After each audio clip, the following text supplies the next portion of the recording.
Bonsoir. Bienvenue à tous, une nouvelle fois pour la 4e émission Héliocast. Ce soir, nous recevons Célia, l'architecte de Architecture Cray. Coucou. Bonsoir. Et nous avons à nos côtés également Émilie, qui est designer graphique et qui est étudiante et qui est là pour la première fois pour nous faire une petite chronique. Bonsoir. Salut. Comment vous allez les filles? Très bien. Ça va bien? Tout le monde est en forme? Ouais. Ah. Bourré de festagadin, dessus. Ouais, on a des petits trucs à grignoter, excusez-nous. Vous êtes nombreux, bonjour à tous, ça fait trop plaisir de vous retrouver une nouvelle fois. Ce soir, c'est la 4e et c'est la dernière avant la petite pause estivale. Donc j'espère que vous serez quand même là à la rentrée. Donc on a un petit décor en plus, tout en soleil, coquillages et crustacés. J'espère que vous aimez l'effort qu'on a mis dans cette émission. Pour expliquer un petit peu l'émission, pour ceux qui nous rejoignent pour la première fois, Héliocast, c'est une émission de vulgarisation sur le design, la création et les métiers d'art. Donc on reçoit à chaque émission un nouvel ou une nouvelle invitée qui nous parle du coup de son métier, généralement avec passion. Et vous êtes de plus en plus nombreux au rendez-vous, donc merci beaucoup de suivre ces aventures-là. Pour me présenter, je m'appelle Salomé, pour ceux qui nous rejoignent pour la première fois. Je suis designer graphique spécialisée en graphisme mural et images de marque. Et du coup, je serai votre hôte pour ce soir. J'en profite d'ores et déjà, avant de nous lancer dans le vif du sujet, pour vous annoncer l'invité et la date de la prochaine émission, qui sera du coup un hors-série pour la rentrée. Donc ce sera le 15 septembre, comme d'habitude, un jeudi à 20h. On sera avec des intervenants de France Design Week pour parler de cet événement un petit peu spécial. Donc si vous voulez noter dans vos agendas, ça sera avec plaisir qu'on vous retrouvera à la rentrée. Mais du coup, ce soir, pour ce 4e épisode, donc on reçoit Célia, une amoureuse de la texture et de la matière. Elle est donc architecte et on va parler de cette casquette-là, mais pas que, on va parler de plein d'autres choses aussi. Mais avant de parler avec Célia, on va aussi faire une petite chronique avec Émilie. Est-ce que vous êtes prêts dans le chat? J'ai l'impression que ça fuse, il y a plein de messages, vous êtes hyper au taquet, c'est trop bien. C'est trop cool de vous voir en tout cas, donc merci. Bonjour à tous ceux qui nous rejoignent pour la première fois. Je vois plein de nouveaux messages. C'est trop bien. Donc voilà, il y a plein de gens qui te disent coucou. Salut. Bonjour Madame Cray. Bon, et du coup, tout le monde est oui pour ta chronique. Donc on va lancer le nouveau jingle. J'espère que vous êtes prêts parce qu'on l'a fait rien que pour vous. Et Émilie vous a fait un petit jingle avec amour. Donc c'est parti.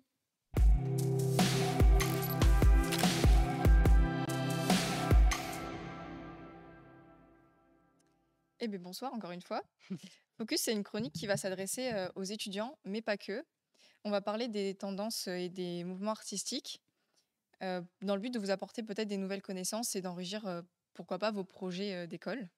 Et pour cette première, on va parler d'un mouvement que vous connaissez peut-être déjà. On le reconnaît par ses formes géométriques et par ses couleurs ultra vibrantes. Et on le voit partout en ce moment, que ce soit dans la mode, le graphisme, le web design ou encore l'architecture d'intérieur. C'est le néo-Memphis. Alors pour comprendre ce mouvement, on va faire un petit retour dans les années 80, en Italie plus précisément. Et dans les années 80, en Italie, on a un mouvement qui s'appelle le mouvement radical, qui est né en réaction à l'esthétique minimalisme du modernisme, qui, selon certains designers, a bridé la créativité. Et parmi ces designers, on en a un qui s'appelle Ettore Sottsass. Donc c'est un designer italien. Et il veut créer un nouveau style international qui mélangerait le pop art, la tradition des arts déco et l'esprit déconstructif du punk. Et donc, un soir de décembre 1980, il va réunir dans son salon 5 designers dont il apprécie l'état d'esprit. Petite soirée. Petite soirée au calme. Pépouze. Et dans le but de créer une collection toute nouvelle, donc sur ce style international qu'il veut créer, pour le salon du meuble qui a lieu en septembre 1981. Et donc, cette soirée va naître le groupe Memphis. Le groupe Memphis, il va être rejoint plus tard par d'autres designers de tous horizons et de nationalités différentes. Donc, c'est ce qui fera la richesse aussi du mouvement Memphis. Et pour la petite anecdote, le le mot Memphis ne vient pas de la ville d'Amérique, mais d'une musique qui passait en boucle sur la chaîne IFI ce soir-là. Donc une musique de Bob Dylan. Le classique. Je suis trop jeune, je la connais pas, mais il paraît qu'elle était bien du Je coup. ne connais pas non plus. Et donc de cette collaboration, ils vont créer une collection de 55 objets qui ont tous des noms d'hôtels connus. C'est aussi un peu un pied de nez à la bourgeoisie qui le rejette pas mal à cette époque-là. Et donc c'est que des objets qui vont être très colorés. Donc là, vous avez des exemples. Donc des objets très colorés où on retrouve des couleurs primaires et d'autres plus criardes qui vont être mélangées à des matériaux assez inattendus. Donc je crois que c'est aussi le début de l'utilisation du plastique laminé qui jusqu'à présent était considéré comme trop cheap. Et donc là, du coup, les deux exemples que vous avez, donc c'est une étagère de Ettore Sottsass, donc c'est la plus emblématique, je pense, de la collection. Elle fit très bien Que- dans le décor. Et ce qui est assez perturbant, du coup, c'est tous ces angles qui sont jamais les mêmes. Et les épaisseurs aussi des planches, où à chaque étage, vraiment, c'est pas les mêmes. Et une lampe que moi, je trouve ultra actuelle pour le coup, Je la veux. ultra colorée, je l'adore. Et aussi, je trouve quand même que sur tous les objets de la collection, on y voit souvent des personnages ou des visages. Alors, soit c'est moi, soit c'est l'exprès. Ouais. Mais voilà. Ça fait un peu totem ethnique, je trouve, Ouais. l'étagère. Mais ouais, sur plusieurs des étagères, on dirait un peu des personnes. Sur la lampe, moi, je vois carrément un visage. Hein. Je sais pas, mais. Sur la lampe. Ouais. Avec les yeux sur les roues. Ah, Ok, ah ouais, avec les cheveux. du coup. Ouais. Ok. Un peu Métropolis, quoi. Ouais, Il y a ok. Elodie qui nous dit la lampe, je l'achète. Ah, elle est vraiment cool. Et du Pas coup, le sur le style budget. Memphis, ça va beaucoup jouer avec les codes du kitsch et l'assemblage de matériaux et de motifs a priori incompatibles. On va beaucoup dire que le Memphis, c'est un peu le mauvais goût des années 80. Et au salon du meuble, du coup, ça va susciter énormément de réactions, donc autant positives que négatives. Donc il y en a qui vont adorer l'originalité et les couleurs, et puis d'autres qui vont trouver ça vraiment de mauvais goût, quoi. Mais malgré toutes ces réactions, c'est un mouvement qui va vraiment pas durer longtemps. En 1988, c'est déjà la fin du groupe Memphis, donc chacun va reprendre un peu ses activités. Il y a certains designers qui vont un peu continuer dans ce style-là, puis d'autres qui vont complètement abandonner ça.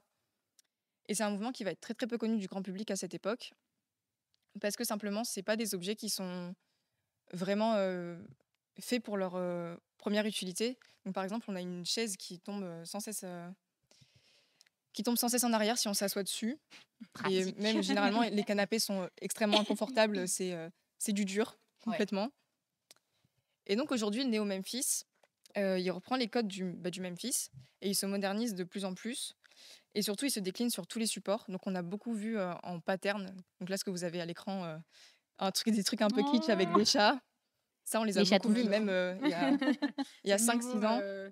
Ah, ça, c'est l'époque Tumblr, mais à mort. à fond. quoi. Exactement. Ouais. Mais vraiment très kitsch avec des formes encore plus géométriques qu'avant. On voit beaucoup des triangles ou des zigzags souvent. Et on peut pas parler de Néo Memphis sans parler de Camille Walala, qui est une artiste incroyable. Donc, c'est une artiste française. Si je me trompe pas, elle vit à Londres. Ouais.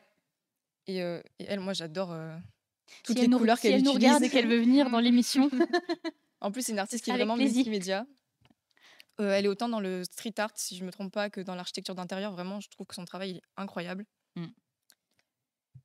Et donc cette année, on a aussi une marque de prêt-à-porter, donc Make My Lemonade. Ils font aussi du DIY. Et ils ont fait une collection qui est 100% basée sur le Memphis, donc avec des vêtements vraiment ultra colorés, des formes géométriques. Moi, je trouve ça trop cool. Ouais, elle est trop bien, leur nouvelle C'est que collection. c'est ouf parce qu'en fait, tu te rends compte que ouais, tous ces trucs-là, c'est des trucs qui ont été créés il y a ultra longtemps. Ouais. Et pour le coup, on s'en inspire encore aujourd'hui. Make My Lemonade, elles sont quand même vachement dans les tendances. Ouais. Et Mais là, il y a- elles relancent un truc. Il y a énormément de mouvements comme ça qui reviennent et qui s'appellent le néo. Je sais qu'il y a aussi je crois que ça s'appelle le Neue Art Déco, quelque chose comme ça. Ouais. Et ça, pour le coup, ça vient plus de l'Allemagne. Mais ça commence à être pas mal tendance aussi. Mais ce qui est trop drôle dans le truc de Make My Lemonade, c'est que quand tu me l'as envoyé, moi j'avais pas du tout vu. Et quand tu me l'as envoyé, du coup j'ai vu que ça s'appelait Paris to Memphis. Et du coup je me suis dit, elle a pas l'anecdote de la création du mouvement Memphis. Ça m'a bien fait rire. Mais d'ailleurs, tout le shooting de Make My Lemonade, ils ont été faits dans, je sais plus le nom de la villa. C'est trop beau. Et avec vraiment que des... je pense que c'est des objets de la première collection, justement, qu'il y avait dans le shooting. Et souvent, en fait, ils reprennent des pièces de leur ancienne collection et puis ils vont changer le motif, ils vont changer les matières. Et ils ont un peu des pièces phares comme ça, d'une saison à l'autre. C'est trop beau ce qu'ils font. Il y a Germain Louis qui nous dit, provoque, est-ce qu'on recycle pas les modes toutes les 20 ans? Moi, je pense un peu aussi quand même. Je pense qu'il y a il y a 1000 preuves qui vont dans ce sens-là. Enfin, il y a tellement de choses Mais qui je pense aussi reviennent. que l'évolution fait peur et Mm. que du coup, on a tendance, sans cesse tendance Ouais. à revenir sur les tendances d'avant. Mais après, ce qui est bien, c'est quand tu as des mix aussi qui se créent. Des fois, tu as des anciennes tendances qui sont un peu remises au Mais goût parce du que jour tu et ça t'inspires crée quand même forcément quand même Voilà. de ce qui a été fait. Après, tu Ouais. essayes de le détourner, mais Là, on a le revival des années 2000. ouais. Plein de tubes, Je là. préfère années 80 pour le coup. Même même le années retour des 60. vinyles Ouais. ou toutes Ouais. ces choses-là, c'est ouais. Mm, mm. Et du coup aussi, actuellement, donc ça date vraiment d'il y a quelques années, de plus en plus dans le web design, on retrouve pas mal de formes, etc. Donc là, ça va être plutôt par petites touches parce que je pense que le too much, il peut vite arriver. Mm. Mais on en voit quand même de plus en plus dans les sites, notamment dans les petites animations de sites. Ouais. Il y a un site qui s'appelle nordic.com, c'est un festival, je crois. Ils ont fait pas mal d'animations sur leur site avec des formes inspirées du Néo-Memphis. Je trouve ça assez intéressant.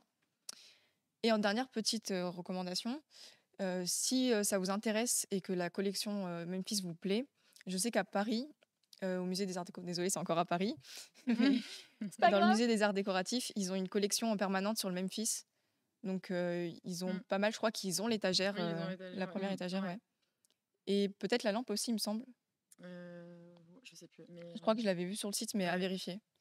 Mais moi, j'aimerais bien la faire, cette expo. Ouais, ça doit être sympa à voir en vrai. Bah, il y avait l'expo de Prisonic, du coup, enfin Prisonic tout Oui, ouais. Monoprix, et c'était mélangé avec les collections justement Ça doit être cool, ça. permanentes. Ouais. Donc il y avait l'étagère avec les nouveaux produits de Monoprix assez J'aurais bien contemporains. Donc aimé voir ça, ouais. c'était hyper intéressant. Ouais. Et du coup, tu les as vus en vrai? Ouais. Et ça fait cheap ou pas, les matériaux? Non, franchement.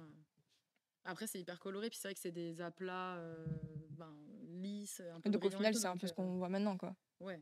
Ok. C'est vrai que ce style-là, on le revoit quand même beaucoup. Et là, les couleurs sont en train de revenir.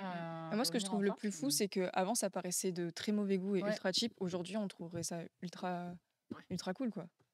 Ouais, mais je pense qu'il y a plein de choses qui. En fait, vu qu'on a des revivals sans cesse, maintenant, même si c'était cheap à l'époque, maintenant on se dit ah ouais, mais c'est vintage. Et du coup, t'as le côté vu que c'est vintage, c'est trop cool. Ouais. Et t'as souvent ces trucs-là en fait qui reviennent où les vieux trucs.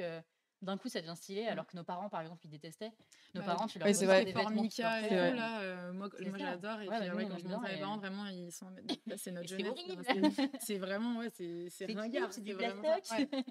Non, c'est vrai qu'il y a t'as souvent ce truc-là. Moi, j'avais l'inverse. J'avais mes parents qui passaient leur vie à me dire ah, ça, c'est trop cool. Je leur disais non, c'est vraiment pas Mm. cool. Et 10 ans maintenant après, que je me t'as dis dit, ouais, c'est trop cool. Exactement. Ouais. Mais en tout cas, ça fait débat dans le chat. Bonsoir à tous ceux qui nous rejoignent. Il y a des gens qui nous rejoignent en cours de route. Et alors, tout le monde a noté que tes boucles d'oreilles sont associées à ton micro. Mais ce que vous voyez pas, c'est qu'elle a le short de la même couleur. Et au crabe. Tout est associé, tout est raccord. C'est magnifique. Et la plupart des gens qui viennent sur des missions aiment bien être raccord. Mais c'était pas Blandine, exprès, souvent, elle est raccord. Le micro, C'est pour parce le que je coup, savais. c'est ça. J'étais sûre qu'il viendrait en rose. Hello à tous. Il y a plein de gens qui nous rejoignent. Bonjour, bonsoir. Bonsoir à tous. Merci de nous rejoindre. J'espère que vous allez passer un bon moment avec nous. Je sais plus où on est. Bah non, j'ai fini. C'était ma dernière reconnaissance. Chronique. Vous pouvez la féliciter parce que c'est sa première chronique à Émilie. C'est la première fois qu'elle est là, Merci. donc c'est toujours hyper stressant et intimidant. Hyper intéressant. Désolée, j'ai peut-être parlé super vite au début. Mais non, franchement, ça les va, gens étaient au taquet. Tout le monde te dit bravo. Merci. Dans le chat. Donc écoute, félicitations. Merci je suis beaucoup. trop contente que tu sois parmi nous. Moi aussi, je suis contente. Et du coup, sans transition, on va passer à toi. On va parler un peu du coup de ton métier du coup d'architecte d'intérieur. Alors du coup, tu m'arrêtes si je me trompe. Tu es majoritairement du coup archi d'intérieur, mais tu as aussi une vision de design global, donc on en parlera un petit peu. Ouais. On expliquera un petit peu ensemble ce que c'est. Et tu fais beaucoup de jeux de textures, de jeux de matériaux notamment. On passera des très très belles photos. J'espère que vous avez hâte parce que c'est vraiment sublime. Et tu joues beaucoup avec la couleur, ce qui est assez rare, je trouve, dans l'architecture intérieure, en tout cas en France. En tout cas à Lyon.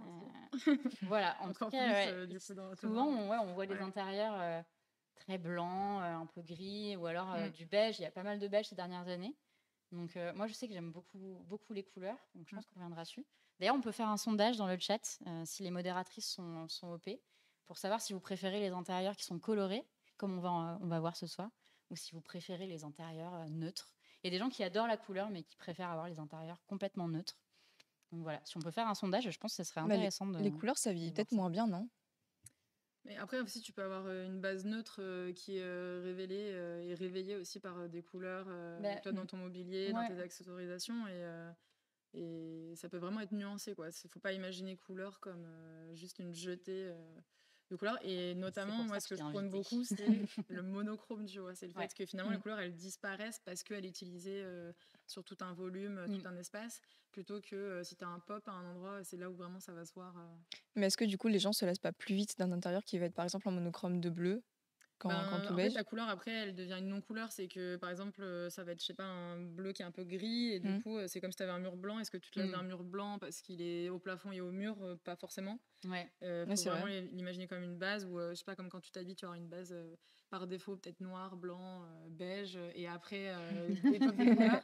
Et à l'inverse, là, ça devient ta base. Tu vois, pourquoi ta base, ce serait pas une nuance ça fait... une teinte. Le sondage fait débat. Hein.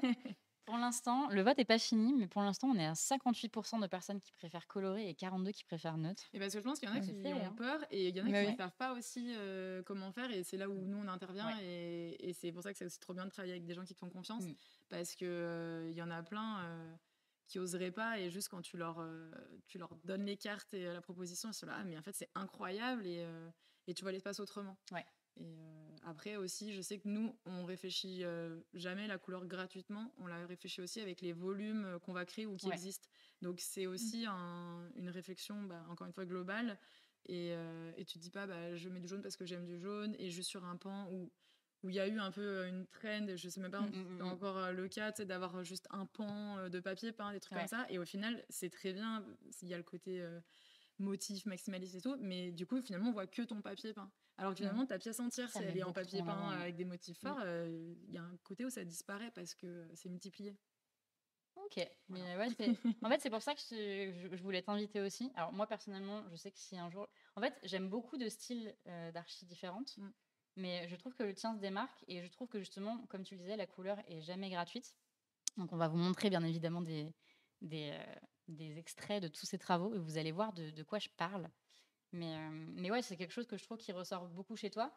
Et pour autant, c'est pas non plus, comme tu le disais, c'est pas jeté partout, c'est pas too much, il y a un bon équilibre. Et en plus, vu que tu utilises des matériaux différents, on viendra dessus après du coup, mais vu que tu utilises aussi avec des matériaux, c'est toujours hyper chouette. Donc, merci en tout cas. Alors, on finit sur un sondage où c'est pile poil 50-50. C'est magnifique. On refera le sondage après l'explication. On verra si on a réussi à en embarquer quelques-uns. Potentiellement, je pense que ça va remonter sur les colorés sur la fin. On va voir ça.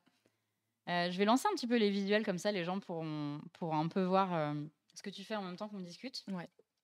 Alors du coup, comme on disait, tu es une designer globale, c'est-à-dire que tu n'as pas juste une vision de l'architecture d'intérieur, tu es capable aussi de voir de manière globale les projets. Donc on parlera un petit peu de ça. Et j'ai vu que de toi-même, tu disais que tu mêlais souvent un style à la fois contemporain et à la fois traditionnel. Donc, est-ce que tu peux nous en dire un peu plus sur ce qui fait que tu aimes ce mix entre contemporain et traditionnel dans ton métier? Le côté traditionnel, il vient surtout de l'existant, en fait, parce qu'on travaille beaucoup de l'ancien, de la rénovation. Et moi, vraiment, c'est ce que je préfère. Et en fait, tu récupères vraiment la partie tradition, noble, brute, de l'existant, des parquets anciens, des pierres si elles sont apparentes, des poutres, etc. Et finalement, c'est de révéler cette partie-là plus traditionnelle par les volumes, par les couleurs et par d'autres textures qui vont contraster. Et c'est pour ça que je dis que ça reste quand même aussi contemporain, parce qu'on fait quand même de la rénovation, on refait proprement, on refait les réseaux, on refait tout, c'est hyper viable, t'habites dedans, c'est tout neuf, mais ça a quand même une âme et puis une histoire. T'es pas en train de tout enlever, de tout replaquer, de recacher. Et ça, c'est vraiment le plus intéressant. Et c'est pour ça que du coup, on préfère vraiment travailler sur l'ancien. Tu as aussi des contraintes qui t'obligent à avoir une réflexion adaptée au lieu où tu es. Et c'est même un plus, quoi. Donc, Mais ça, je trouve que c'est hyper intéressant. Et en plus, j'ai remarqué que ça revient du coup d'utiliser avec ce qu'il y a. Et j'ai Ouais. l'impression qu'il y a une période, il y a plusieurs années, où on Ouais. cachait un peu Oui, les c'est ça. anciens Bah, tu trucs. vois, il y a des apparts, des fois tu découvres, il y a des Ouais, faux quand plafonds sur t'enlèves, faux plafond sur faux plafond, avec après un plafond de bureau, et t'enlèves, des ouais, fois il y a des moulures c'est ça. incroyables, et tu dis, mais Ah ouais. mais parce qu'en fait aussi, il y avait, bon, il y a très longtemps, tu avais aussi, quand tu avais beaucoup d'auteurs sur plafond, bah, fallait Ouais, chauffer, donc ça ouais, coûtait c'est plus plus cher. compliqué. Et puis tu cachais, enfin, en fait, fallait pas aussi montrer les marques de la bourgeoisie, tu vois, donc finalement, tu cachais en fait Ouais. ce que tu avais. Donc il y avait ces strates-là, mais c'est vrai que c'est tellement dommage, et des fois tu récupères vraiment des pépites. Et bah là, sur un projet qu'on a en ce moment, où justement il y avait des couches d'isolation à répétition, et en enlevant, on a récupéré la tapisserie Mais ça, qui avait, c'est je trop sais bien pas, ça. mais des dizaines d'années, vraiment, je sais pas de quand elle date. Et tu vois, on en a gardé une partie pour en faire un cadre, et comme si c'était une œuvre d'art dans la chambre. Et voilà, on révèle vraiment. Et puis c'est aussi du coup l'histoire de ce qui a pu se passer dans le lieu, parce que mine de rien, c'est des rénovations d'immeubles qui sont très très anciens, Ouais. et où il y a eu plusieurs familles, plusieurs histoires, et tu viens avec la tienne, mais il y a eu voilà, tout se passé avant toi, et c'est hyper intéressant, je trouve, de le révéler et de mélanger tout ça, quoi. Et du coup, ça doit être hyper intéressant parce que toi, enfin, du coup, tu tombes sur des petites pépites Ouais, mais c'est de temps frustrant en aussi. temps. Ouais. Mm. C'est intéressant, Puis en plus, mais ouais. j'imagine que c'est pas toi qui décides si oui ou non tu les gardes à l'intérieur. Enfin, je pense qu'il faut que tu aies l'aval Ben, de la personne derrière. ouais, c'est ça. Mais c'est pour ça que c'est ce que je te disais un peu au début, c'est que aussi ça évolue avec les gens avec qui tu travailles, et que mon métier, il n'existe pas sans le client. Ouais. Et parce que c'est comme chez lui, c'est lui le décisionnaire. Et c'est vraiment une collaboration sur le long terme. Et du coup, si vraiment le client il te fait confiance, et que ouais, et qui t'écoute, et qu'il est ouvert à tes propositions, en fait, tu peux vraiment faire des trucs incroyables. Et c'est là où après tu fais de la magie, quoi. Ouais. Et pour revenir 2 petites secondes sur Mm. justement les petites surprises qu'on retrouve. euh, alors à la base, je viens de Dijon, mes parents habitent là-bas. Et quand ils ont ouvert une boutique qui s'appelle, je crois que c'est Ben Simon, je crois que c'est Home quelque chose, Ben Simon. Ouais, oui, il y a un concept store, Ouais, il y en a un il y en a un à Lyon. à Lyon 2, ouais. Ouais. Et suite Dijon, donc oui, ils l'ont fait un petit peu après celui de Lyon. Et quand ils ont fait les travaux, ils ont enlevé tout le. Les petits crânes. Ils ont enlevé le placo qu'il y avait, et ils ont découvert des moulures Mm. mais incroyables, avec de la peinture. Et ça datait, je crois, des années 1800, si je dis pas de bêtises. Dedans, il y avait une fresque, enfin un Il n'y avait pas une plafond. fresque, c'était vraiment. En fait, c'était une arche complète Ok. avec des moulures. Et je crois qu'il y avait des trucs écrits dessus. Donc, si vous passez par Dijon, vraiment, juste par curiosité artistique, Ouais. allez dans cette boutique. Déjà, il y a des très belles choses. Mais cette arche-là, elle est incroyable, et ils l'ont découvert complètement Ah, mais c'est en trop refaisant les bien. travaux. Mais ça, c'est. Puis ça t'inspire pour la suite Ouais. du projet, en fait. Ça te fait vraiment une base, et après, tu peux Mais raconter techniquement l'histoire. parlant, tu fais comment quand, par exemple, quand tu enlèves plein de couches d'isolation Ouais. et que tu retrouves quelque chose derrière, l'isolation, tu es obligé de la refaire après, on est C'est pour ça d'accord? que ça dépend Mm. des contraintes techniques, et puis de le coupler avec la partie esthétique. Mm. Et là, en l'occurrence, on a été obligé de redoubler d'ailleurs, parce Ouais. que sinon on était sur le mur mitoyen. Et c'est pour ça qu'on a gardé qu'une partie, puis aussi vraiment le côté cadre. Mais des fois, oui, on peut pas le garder. Mais dans ce même projet, par exemple, en fait, il y avait une sorte de boîte qui avait été cloisonnée dans une plus grande pièce, et c'est l'ancien propriétaire qui avait fait, donc il avait fait un peu à l'arrache, il avait mis tu sais, il avait fait sa mezzanine avec ses poutres et ses poteaux, il y en avait de partout, et après il avait tout doublé, quoi, il y était allé franco. Et du coup on a dû tout enlever, mais n'empêche que après il fallait réisoler, donc on a quand même gardé toute la marque des poutres, et on a réisolé dessus et dessous. Donc maintenant en fait on a plein de jeux de niveaux, de creux qui se sont créés en gardant en fait l'existant. Que finalement, nous, on serait arrivé, on aurait juste plaqué toute hauteur, on aurait eu une boîte, et c'est tout, quoi. Et là, ça va faire que en gardant cette poutre qui a une épaisseur différente, on va pouvoir poser des tableaux. Enfin, vraiment, il va y avoir un agencement qui va se faire. La dynamique se fait autour de cet élément. Exactement. Et du coup, ça change tout. Et quand vous arrivez sur le lieu, comment tu sais ce qu'il y a derrière? Tu vas sans cesse chercher, ou c'est par rapport à Derrière le l'histoire? doublage, tu veux dire, ou Oui, en général, tout l'existant qu'il y a, mais qui a été recouvert avec les années. En fait, ça dépend aussi du budget. Ou par exemple, si on a un budget où on peut tout déposer, on va le faire, et en fonction de ce qu'on trouve, on voit ce qu'on garde ou pas. Mais sinon, en fait, il y a des trucs qui sont probablement encore là et qu'on n'a pas vu parce qu'on a laissé le doublage, ou on n'a pas déposé, je sais pas, le carrelage. Mais toi, du coup, Ouais. tu y vas en recherchant ce que tu pourrais retrouver. Ouais, bah, en fait, Ok. tu le sais aussi par rapport un peu au lieu, enfin au type d'immeuble. Là, tu vois, Ok. c'est un canut, donc tu peux dire, bon, bah, déjà, il y a les poutres. Entre ces poutres, il y avait une sorte de faux plafond de plastique. Ouais. Voilà. Mais du Ouais. coup, on a été obligé de le conserver L'étrangeté parce du truc, ouais. qu'on n'avait pas le budget pour déposer puis refaire Ouais. correctement. Mais on sait que derrière, il y avait des solides avec un plancher à la française. Et voilà, mais il aurait fallu tout déposer, sabler. Donc, c'est cette contrainte après aussi où on essaye de trouver l'équilibre. Sablé, ça veut dire quoi? Bah, tu sables ton bois et du coup, ça enlève, par exemple, si c'était verni ou peint, du coup, ça enlève toute Ah, la ok. couche supérieure et du coup, ça revient sur une partie brute. Ok. Donc, ça se fait beaucoup dans les canuts parce que ça souvent, tu sais, tous tes plafonds, ils ont été recouverts de plein de Ouais. couches, justement, avec le passage de plusieurs propriétaires et après, tu te retrouves avec des belles poutres brutes. Les canuts, juste on fait un petit aparté parce que je sais Mm. pas si. Enfin, tout le monde n'est pas de Lyon sur le chat. Les canuts, c'est des appartements qui sont vraiment typiques de Lyon. Ouais. De Lyon, plutôt même Croix-Rousse, la plupart, je Ouais, c'est crois. vraiment sur les pentes et le Ouais. plateau. Et puis, c'était des appartements où on filait, enfin, on faisait les fils, la Ouais, soie. de la soie, ouais. Et où, du coup, il fallait des grandes machines pour qu'elles rentrent. Du coup, c'était très haut de plafond. Et c'est vrai qu'il y a des apparts qui font 5 mètres de hauteur Ouais. sous plafond. Par curiosité, Ouais. allez voir des appartements typiques canuts sur Mm. Internet. On nous demande d'augmenter un tout petit peu plus les micros. Est-ce que Ah, c'est c'est parce que je possible suis trop loin. à la régie, s'il vous plaît? Il faut que je parle ici. On est trop à l'aise comme ça.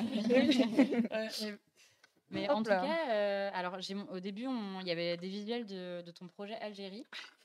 Et tout le monde Je suis en disait train de descendre. que les gens trouvent ça. Alors, il y a le mot Je te tourne sublime. un peu le dos, mais pas de souci.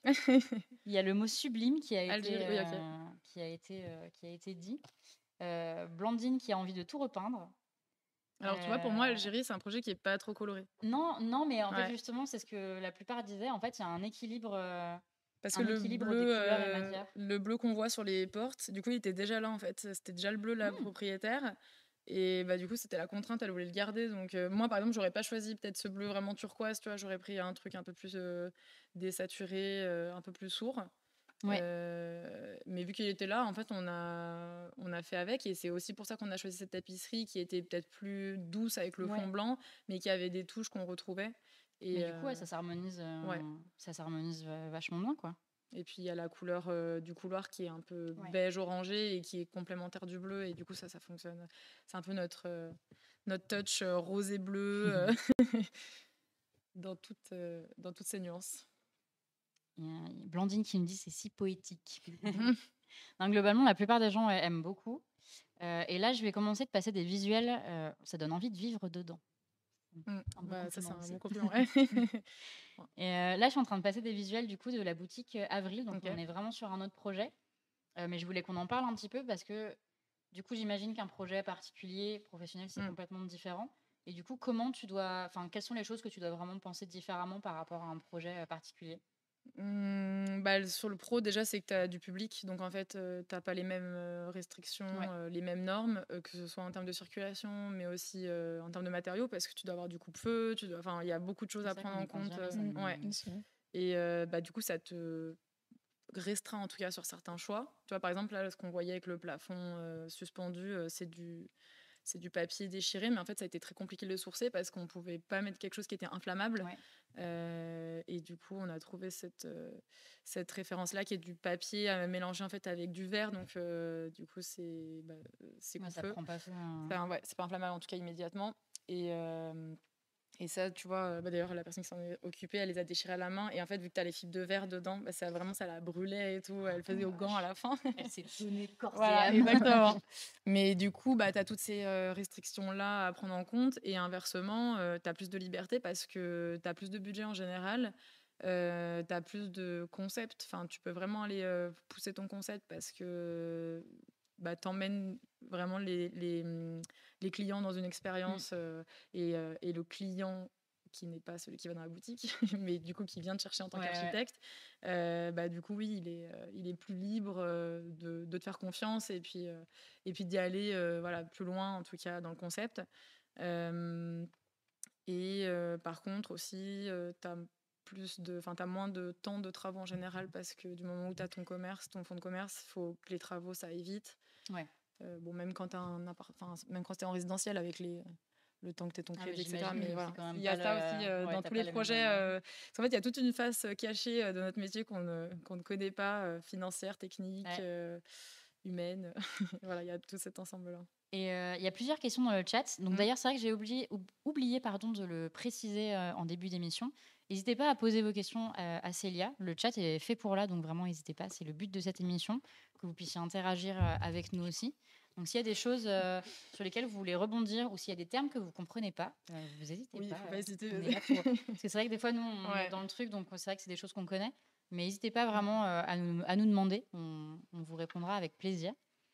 Et du coup, donc il y a plusieurs questions.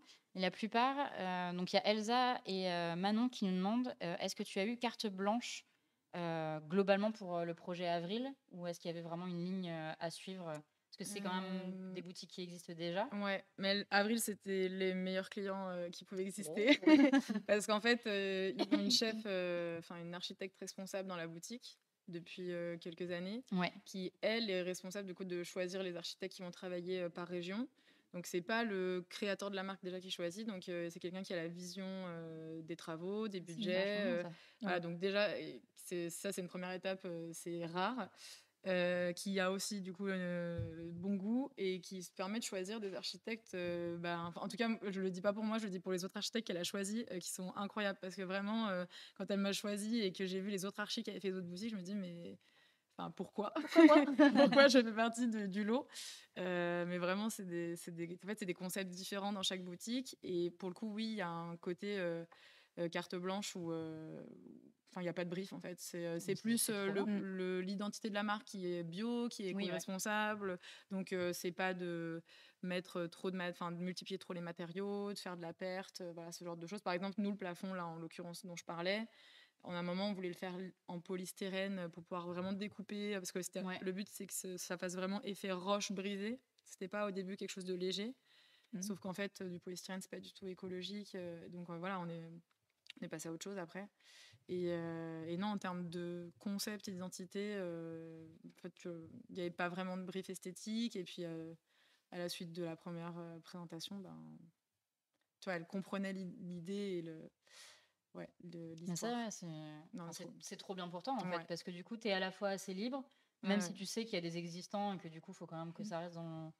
Je pense un univers global. Ils essayent de trouver des locaux qui ont une histoire aussi. Alors celui-ci, en l'occurrence, il avait rien du tout. Mais, mais je sais que sur d'autres boutiques, tu vois, ils ont pu conserver justement des plafonds en bois. Ils ont, en fait, eux, ils sont lillois. Donc, ils ont des boutiques avec des briques, tu vois, des vraies briques de la région. Enfin, voilà, donc... c'est hyper intéressant. Et c'est vrai que tu as un concept différent dans chaque boutique. Et même les archis qui en ont fait plusieurs, ils ont encore un style différent dans chaque boutique, ce qui est hyper intéressant. En fait, c'est un peu comme un pèlerinage, tu vas toutes les visiter. Et puis, mais j'avoue que ça du coup, t'as grave envie de les voir, quoi. Moi, je fais ça avec, du coup, un peu dans la même idée, c'est les boutiques Aesop. Où pareil, ils ont... alors, c'est un peu plus haut de gamme, et puis c'est des architectes aussi un peu plus... reconnus et établis, et où du coup j'adore visiter dans toutes les villes où je vais. Dès qu'il y en a un, je vais voir, parce qu'à chaque fois c'est des scénos qui sont incroyables. Tu sais que tu vas voir un truc, tu sais que ce sera complètement différent. Mais c'est ça je trouve ça trop bien, parce que du coup ça te permet d'avoir une vision à la fois globale du truc, et en même temps tu vas découvrir un truc. Il y a une trame de fond, parce que surtout Aesop, et même à Avril, c'est qu'ils ont des monoproduits entre guillemets, c'est qu'ils ont une identité unique. Aesop, ils ont que le produit qui est marron avec la même typo, donc ça c'est trop bien. Ça veut dire que tu as vraiment une trame minimaliste de ton produit, et après c'est ce qui se passe autour qui vend le produit. Donc ça c'est hyper intéressant quand tu fais de l'architecture. Et chez Avril, ils ont un peu ça. Alors pour le coup, leurs produits sont colorés, mais c'est toujours la même étiquette, le même branding. Et du coup, c'est pour ça que ta boutique aussi derrière, tu peux vraiment te permettre de faire quelque chose de plus contrasté, quoi, de plus incroyable. Ça va pas se perdre, parce que c'est le problème après aussi quand tu fais des boutiques, c'est quand tu vends un peu des objets multiples, je sais pas, multiproduits, je sais pas, j'imagine Sephora, des trucs comme ça. Tu vois, tu as différents brandings, tu as différents packaging, tu as différentes couleurs, et déjà tout ça en fait ça se mélange. Donc si en plus toi tu arrives avec ton idée, avec tes couleurs, tes matières, ça devient un peu plus quoi. C'est vrai qu'on n'a pas précisé, mais Avril, pour ceux qui connaissent pas, c'est des produits cosmétiques Et en fait, c'est vrai que les packagings sont très minimalistes. C'est des gammes de couleurs qui sont assez pâles. Ouais, c'est tout pastel. Puis Ouais. les couleurs sont bien choisies en Les plus. couleurs Donc, sont encore une vachement fois, bien. c'est une très bonne base. Ouais. C'est ça, moi, quand je me suis dit que, pour la marque, en tout cas, c'était hyper intéressant de travailler, Ah ouais, mais de toute façon, tout le monde dit que ton travail est sublime. Et c'est vrai qu'il y a Elsa notamment qui nous dit que c'est sympa de la part d'une chaîne de produits ou de vêtements quand ils gardent leur personnalité. Et il y a Manon qui nous dit: «J'adore le concept d'avoir un archi par lieu tout en gardant une identité de marque fort. C'est dingue». Et ouais, c'est vrai que je trouve ça hyper pertinent, hyper sympa de leur part aussi. Parce que c'est vrai que souvent, tu as un architecte avec qui tu t'entends bien. Du coup, Oui, c'est forcément, tu ça. as envie de faire. Après, ils le font quand même, tu vois, en plus, ils sont un en minimum, pleine j'imagine. expansion, donc ils Ouais. en ouvrent tout le temps. Mais il y a quelques architectes qui ont refait d'autres boutiques.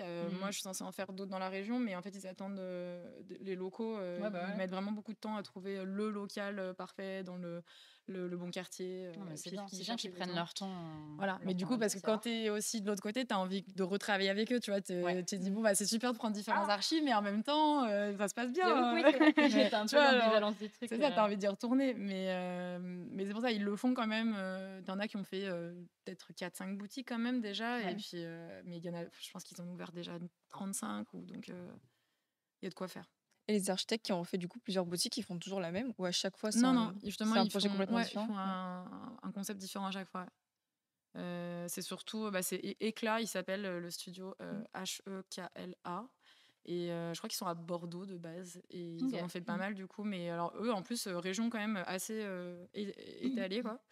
Pas que autour de Bordeaux. Et c'est vraiment sympa ce qu'ils font. Ouais, ils ont des super projets. Ils font beaucoup de pros, en fait. Je crois qu'ils font même pas de résidentiel. Ouais. On va passer à un autre projet. C'est le projet Carmélite. Alors, personnellement, vous allez nous dire ce que vous en pensez dans le chat. Je trouve que ce projet, c'est un bijou. Je trouve incroyable. Magnifique. De tous tes projets, je trouve que c'est vraiment mon préféré. C'est celui qui plaît cet le plus. appartement. il est vraiment magnifique. Et je trouve que dans celui-là, vous allez voir de toute façon les visuels.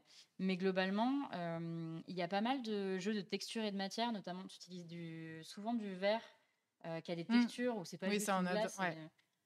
Le sol aussi, il est incroyable dans ce couloir. Enfin, vraiment, vous allez voir les photos. C'est carotiment que tu peux faire sur Mosaic Factory. Et en fait, tu peux choisir tes formes, tu peux choisir tes couleurs, tu peux choisir. Et en fait, là, ils ont une nouvelle gamme qui s'appelle Pop. Et c'est des couleurs hyper vibrantes. Donc, c'est hyper rare sur du carotiment. Quand on dit carotiment, on imagine le motif provençal que personnellement, je n'accepte pas. Enfin, c'est pas du tout mon style.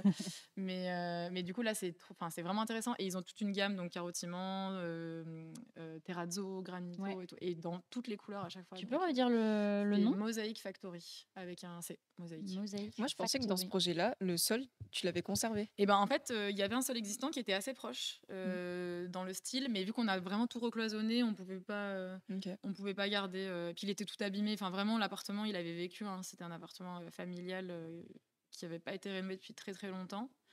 Mais toi, par exemple, cet appartement-là, pour moi, pareil, je ne le considère pas comme particulièrement coloré. Tu vois, il a vraiment un pop de couleur dans le couloir, avec le bleu clin qui fait tout le projet. Le rose, il est assez cloisonné, tu vois, sur le mur. C'est pas un mur entier. Il fait plutôt la géométrie. Et après, c'est tout blanc. La chambre, elle est toute blanche. Même la salle, la salle de bain, elle est un peu colorée. C'est juste des petits détails, mais qui font quand même la différence. En fait, c'est pour ça que je voulais que tu viennes sur cette émission-là. Parce que je trouve que justement, on voit cet équilibre-là entre comment les couleurs, même par petites touches, peuvent. Parce que je trouve que c'est ce qui fait vraiment l'identité de ce projet-là. Toi, c'est le volume, c'est ça. Voilà, c'est que tu as l'entrée. Comme il est fait le projet, c'est vraiment, tu as une bande, on va dire, un peu technique quand tu rentres dans l'appartement, qui est plus basse de plafond, qui fait qu'après, tu peux récupérer la lumière et le volume dans la pièce à vivre qui est ouverte et qui, du coup, est plus blanche, plus lumineuse. Et du coup, cet espace-là, il fonctionne parce que, justement, il est dans une couleur plus foncée. Mais aussi, l'intérêt du clin, c'est que c'est une couleur hyper vibrante et qui capte la lumière énormément. Et c'est vrai que le projet, il fonctionne avec le clin. Bon, ça aurait été très beau avec une autre couleur, mais... Là, cette couleur, cette peinture, en tout cas, elle est faite. Et encore une fois, tu vois, c'est les contrastes du bleu avec la terre, le côté plus orangé. Je vous laisse quelques secondes sur ce sol, il est incroyable. Et du coup, tu peux le faire sur mesure. Donc là, on a fait la forme pétale. Et après, tu fais ton calpinage. Donc, calpinage, c'est quand on choisit l'emplacement des carreaux.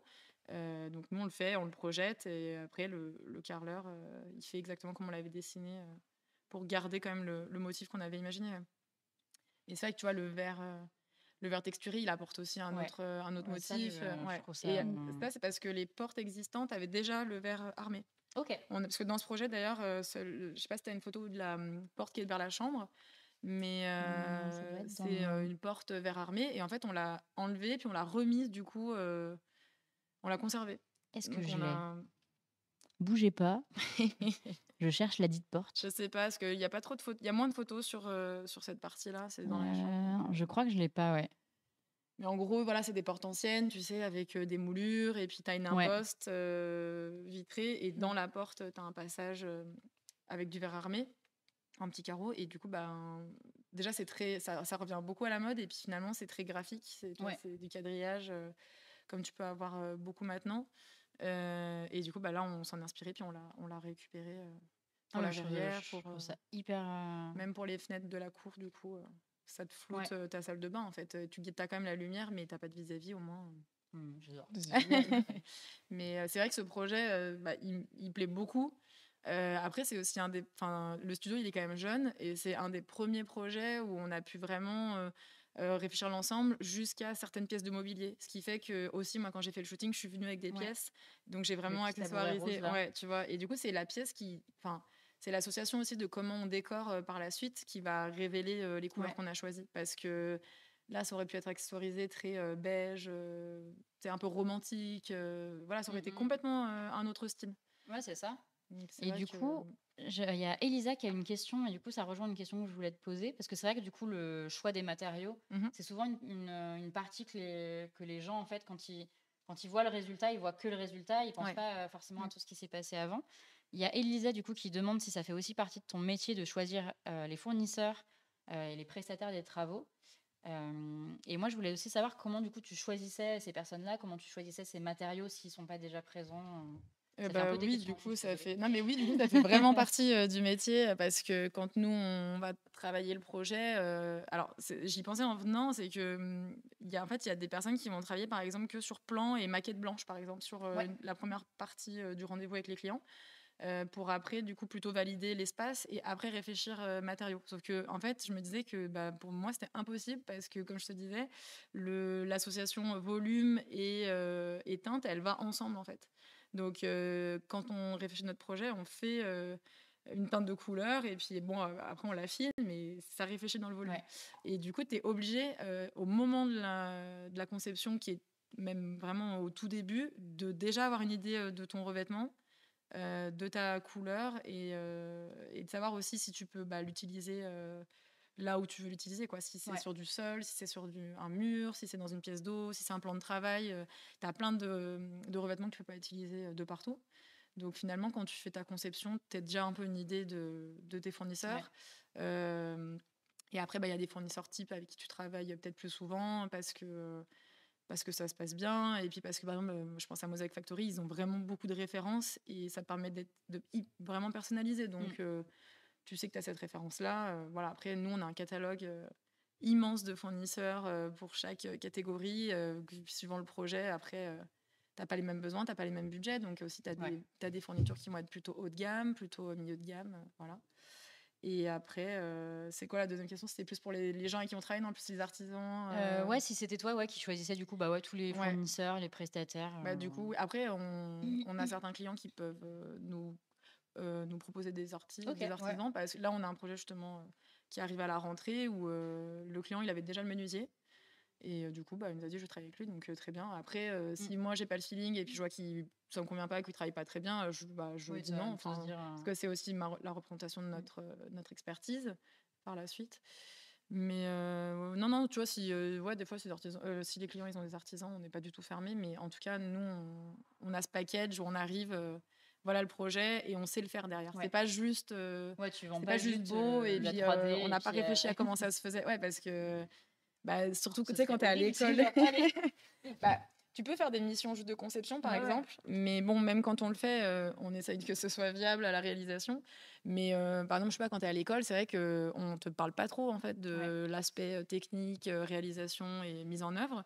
Et du coup, Alors, ce qui est aussi bien parce que tu te projettes dans quelque chose de très artistique, très conceptuel, et je pense que c'est nécessaire quand tu es encore en études. Mais du coup, quand après on te dit comment ça tient, comment ça se fabrique et tout, t'es là, bon, bah. Et c'est là aussi où Débrouillez-vous. tu vois, tu passes aussi peut-être moins pour un professionnel aux yeux de tes artisans aussi, parce que quand t'es l'archi, surtout quand t'es une femme aussi, tu sais, t'arrives, oui, bah faites-moi ça va être trop beau, on met des couleurs partout, tu vois, et puis en fait, tu sais pas comment ça tient, c'est un peu ridicule. Alors que pour le coup, nous, on a cette expertise-là où c'est fun ce qu'on fait, mais il y a vraiment la technique derrière. Et toi, tout ça, c'est tu hyper l'as appris important. de ton côté après tes études? Ouais, et puis en plus, un peu toute seule, parce que quand j'ai bossé avec d'autres archis, je faisais pas trop de chantiers, donc ça a été plutôt sur les premiers chantiers où. Laissez faire les chantiers à vos stagiaires Ouais. ou à vos premiers. Moi, j'essaye de les Non, mais emmener. c'est con, Ouais. mais. Ouais. Mais en Toi, général, en plus, toi, de je ce trouve que tu ça as envie de vachement voir, bien. quand tu es en stage et tout, c'est vrai que souvent, vu que tu le vois pas à l'école, tu as vraiment envie de mettre les pieds sur les chantiers. Et puis c'est là où tu vois. Encore maintenant, hein, moi, à chaque chantier, j'apprends des choses nouvelles. Donc, ouais. La mise en œuvre est toujours différente, hein. Sinon, tu fais toujours les mêmes projets. Après, il y en a, quand ils savent faire, ils reproduisent. Et c'est aussi un peu la facilité. Nous, on le fait aussi des fois. Mais l'intérêt d'un nouveau projet, c'est que tu peux te faire plaisir et de faire des trucs incroyables, nouveaux. Mais il faut aller chercher comment après. Et ça te prend aussi du temps. Mais ça, je trouve que ça se voit et ça se ressent dans tes projets. Parce que, alors, tu as toujours cette patte où il y a des touches de couleur. Donc, je trouve que, généralement, quand je vois soit tes 3D, soit les photos des projets que tu fais, genre, je pourrais dire que c'est toi. Et pour autant, les projets, je les trouve tous très différents. Les matériaux sont jamais les mêmes, les couleurs sont pas les mêmes.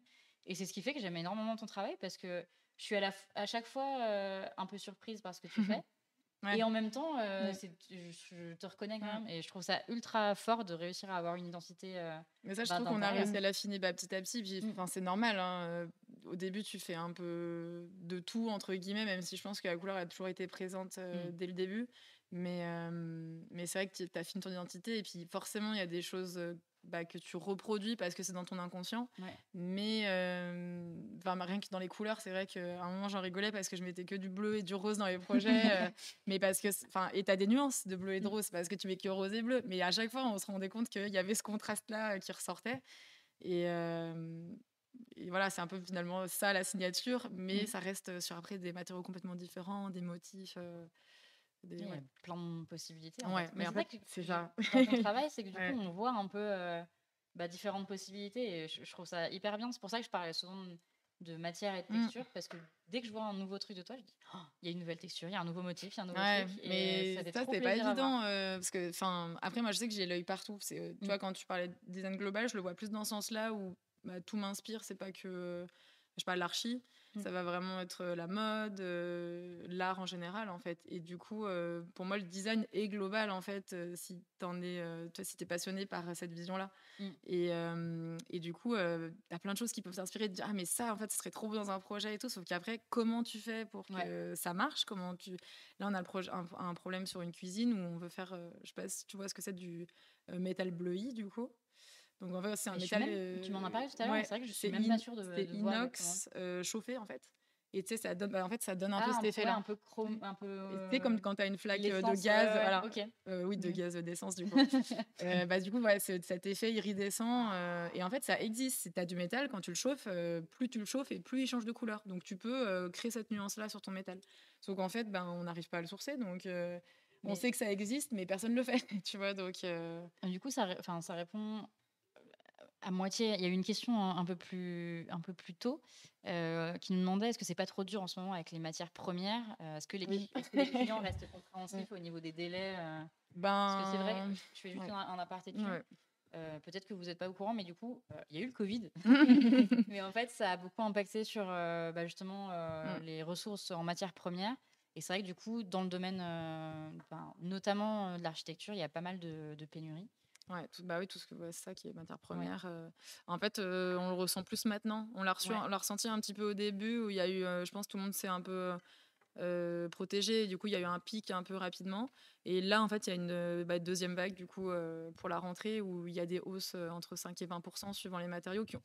Certains ont déjà eu en fait 20%.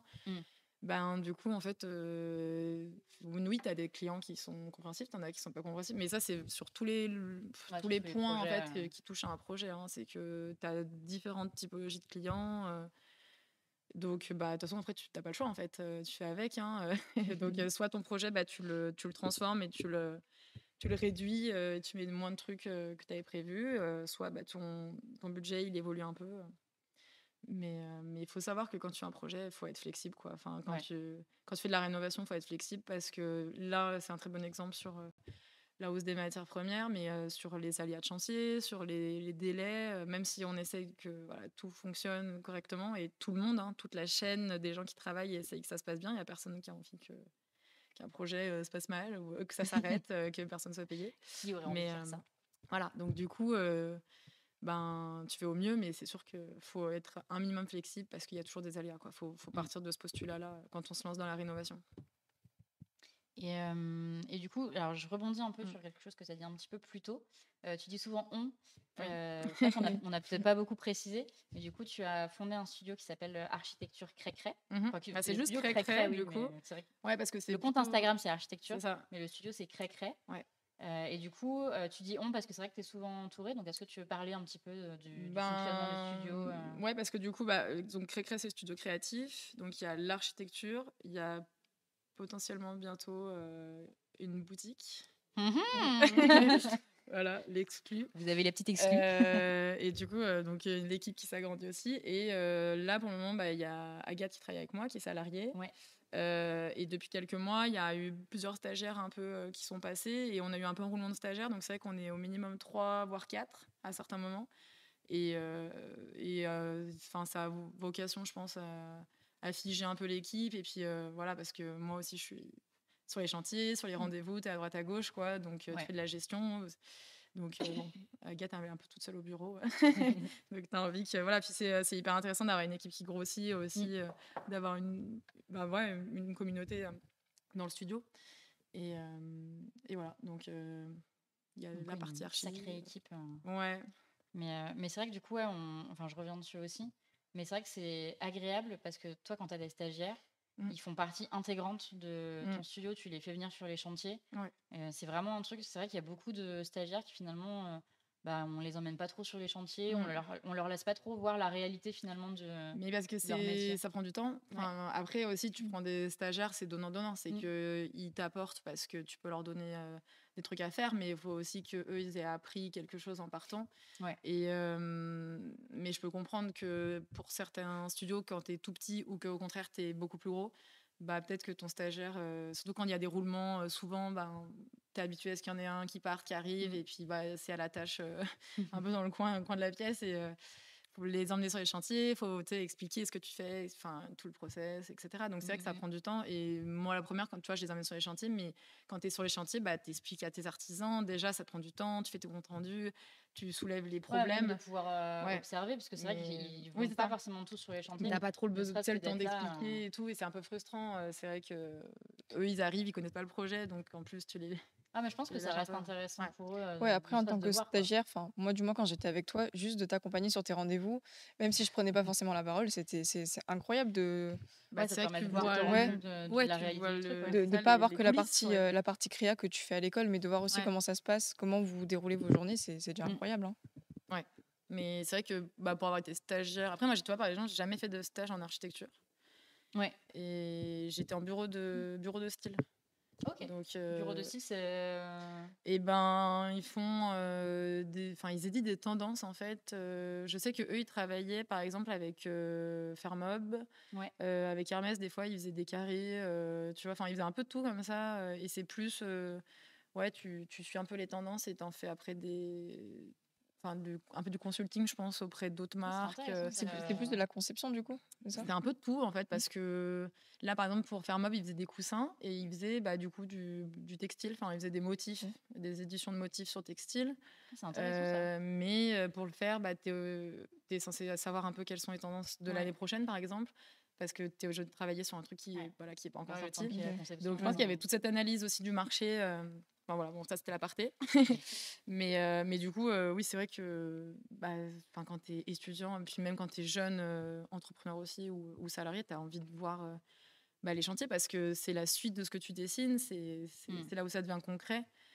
Et ouais, ça manque un peu Et peut-être. parce que toi, tu suis le projet jusqu'à la fin du chantier? Ouais. Ouais, après, il y a certains projets, on a fait que de la conception avec un peu de suivi à distance parce que on veut quand même garder la main dessus. Parce qu'en fait, t'as beau dessiner un truc, l'artisan, après, déjà, il prend des décisions des fois tout seul. Ouais. Et puis voilà, comme je dis, il y a des aléas. Donc en fait, t'as des trucs. Vu que nous, en plus, on travaille beaucoup, les alignements, les détails et tout, c'était pas là pour suivre vraiment carré. Bah, en fait, ça part un peu dans tous les sens. Et puis des fois, juste, ils savaient pas, en fait. Ils savaient pas comment nous, on l'avait réfléchi et que. Nous, on savait, je sais pas, que notre carrelage, il commençait là pour que tout soit logique. Et lui, il va arriver, il va faire au centre comme il a l'habitude de faire. Et du coup, tu as la main mise jusqu'à la fin du projet? Ben ouais, sur l'émission complète, ouais. Okay. Du coup, globalement, tu peux nous faire un déroulé de projet. Ben, Admettons, tu prends tout de A à Z. Enfin, tu fais la prise en charge de A à Z. Comment ça se déroule? Et en termes de temps aussi, tu passes un projet en général, tout compris, là, sur des projets de ce type-là, c'est 9 mois, quoi. Enfin, 9 mois à 1 an, entre les premiers rendez-vous, les relevés. Donc, en gros, tu rencontres les clients, ils vont avoir... le mieux, c'est quand ils ont un cahier des charges quand même assez précis parce que tu sais dans quelle direction tu vas en termes de besoins, même si toi, après, tu as ta valeur ajoutée sur ce qu'ils n'avaient pas forcément vu. Après, on fait le relevé, donc on va sur place, on prend toutes les cotes de l'existant, on fait le plan au propre de l'existant, et après, donc plan projet, les 3D, les rendus réalistes. Donc après, c'est pareil, il n'y a pas tout le monde forcément qui en fait, mais nous, on trouve que c'est quand même nécessaire pour projeter toutes les matières, les associations. Surtout tu arrives mieux à vendre ton projet, donc c'est aussi bénéfique parce que peut-être que tu fais moins d'allers-retours. J'ai l'impression qu'il y a un peu ce débat entre les 3D trop réalistes, les 3D qui mais tu vois, nous, elles sont pas réalistes au point de croire que c'est des photos, hein. Tu vois que c'est des 3D. Mais on fait en sorte en tout cas qu'elles véhiculent la réalité, tu vois, des matériaux, des espaces. Bon, même si moi je joue beaucoup la perspective parce que je me dis tant qu'à faire une 3D, tu as envie de voir l'espace. Enfin, ça sert à rien de voir juste un coin. Mais c'est vrai que tu as des 3D qui sont hyper réalistes. Après, le risque de ça, c'est que le client, il s'attend à voir exactement ce qui était sur la 3D. C'était ça, voilà. En termes de comment tu arrives à faire comprendre que la luminosité sera jamais vraiment la même, les couleurs sont jamais vraiment les mêmes. Bah après, c'est pas trop arrivé en vrai, mais c'est parce que aussi il y a plein de choses moi que j'ai apprises à dire en amont. Tu vois, en fait, des expériences de projet, de dire bah là attention c'est comme ça, mais on fera des tests sur place parce que chez vous l'orientation elle va faire que la lumière va changer la couleur. Donc on testera pour être sûr que c'est bon. Tu vois là, celui qu'on est en train de faire où on a peint tous les murs et les plafonds avec un bleu gris, bon ben il a fallu tester sur place quand même avant. La 3D elle était quand même assez réaliste maintenant qu'on voit les teintes en vrai. Mais c'est sûr que tu te projettes pas tant que tu n'as pas vu en vrai. Et du coup, pour la suite là, des étapes, tu as 3D, présentation au client, et puis après, suivant les allers-retours, tu refais un peu ta version. Moi, par exemple, je fais qu'une version en général, et elle évolue, alors des fois beaucoup, mais de moins en moins en fait, parce que vu que les gens viennent travailler pour nous, pour ce qu'on fait, ils nous font justement confiance et ils voient déjà ce qu'on fait, donc ils vont pas être étonnés que on va mettre du rose, du bleu, etc. Et après, tu fais ton descriptif en adéquation avec tout ton projet, donc toute la liste des matériaux, de ce que ça implique. Et tu consultes les entreprises par lot, donc plomberie, élec, etc. Tu compiles les lots, c'est justement plomberie. C'est tous les corps d'État qui interviennent. Donc, tu peux avoir une entreprise tout corps d'État, tu lui donnes tout le descriptif et elle te chiffre un seul truc.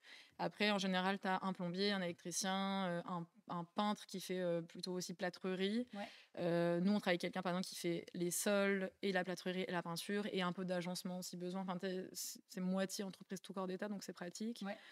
En tout cas, voilà, le nombre de lots qui se répètent, tu envoies ton descriptif, tu as des devis en échange, et après, tu compiles tout ça pour avoir ton budget global. Sachant que nous, en parallèle, le descriptif, on l'a déjà estimé. Donc, on sait par rapport au budget, parce qu'au tout début, tu as le budget, du coup. Par rapport au budget, si tu te plantes complètement, même si, de toute façon, à force, quand on dit que tu as 50 000 et que tu dessines, tu vois la superficie, les matériaux, tu arrives peu à projeter directement quand tu es en train de faire ta conception. Dès la première fois, ça doit être ultra dur de... les prix, surtout, en plus, là, maintenant, nous, on fait des descriptifs qui sont plus actuels. Donc, les prix, ils ont changé de partout. Donc, du coup, il faut tout réactualiser. Ouais, c'est ça. Et tes clients, ils te donnent le budget à toi et après, toi, tu choisis les artisans? Ouais. Okay. C'est pas eux qui embauchent directement les gens Non, que tu leur ils recommandes? me disent, je veux faire ça et Ouais. j'ai tant de budget. Et du coup, je vais leur dire, bah ok, ou c'est pas du tout possible. Là, Non. enfin, pour 50 000, vous ferez pas 300 mètres carrés d'appartement. Et encore une fois, ça, c'est des trucs que j'ai appris aussi avec les projets, c'est de dire non quand c'est pas possible.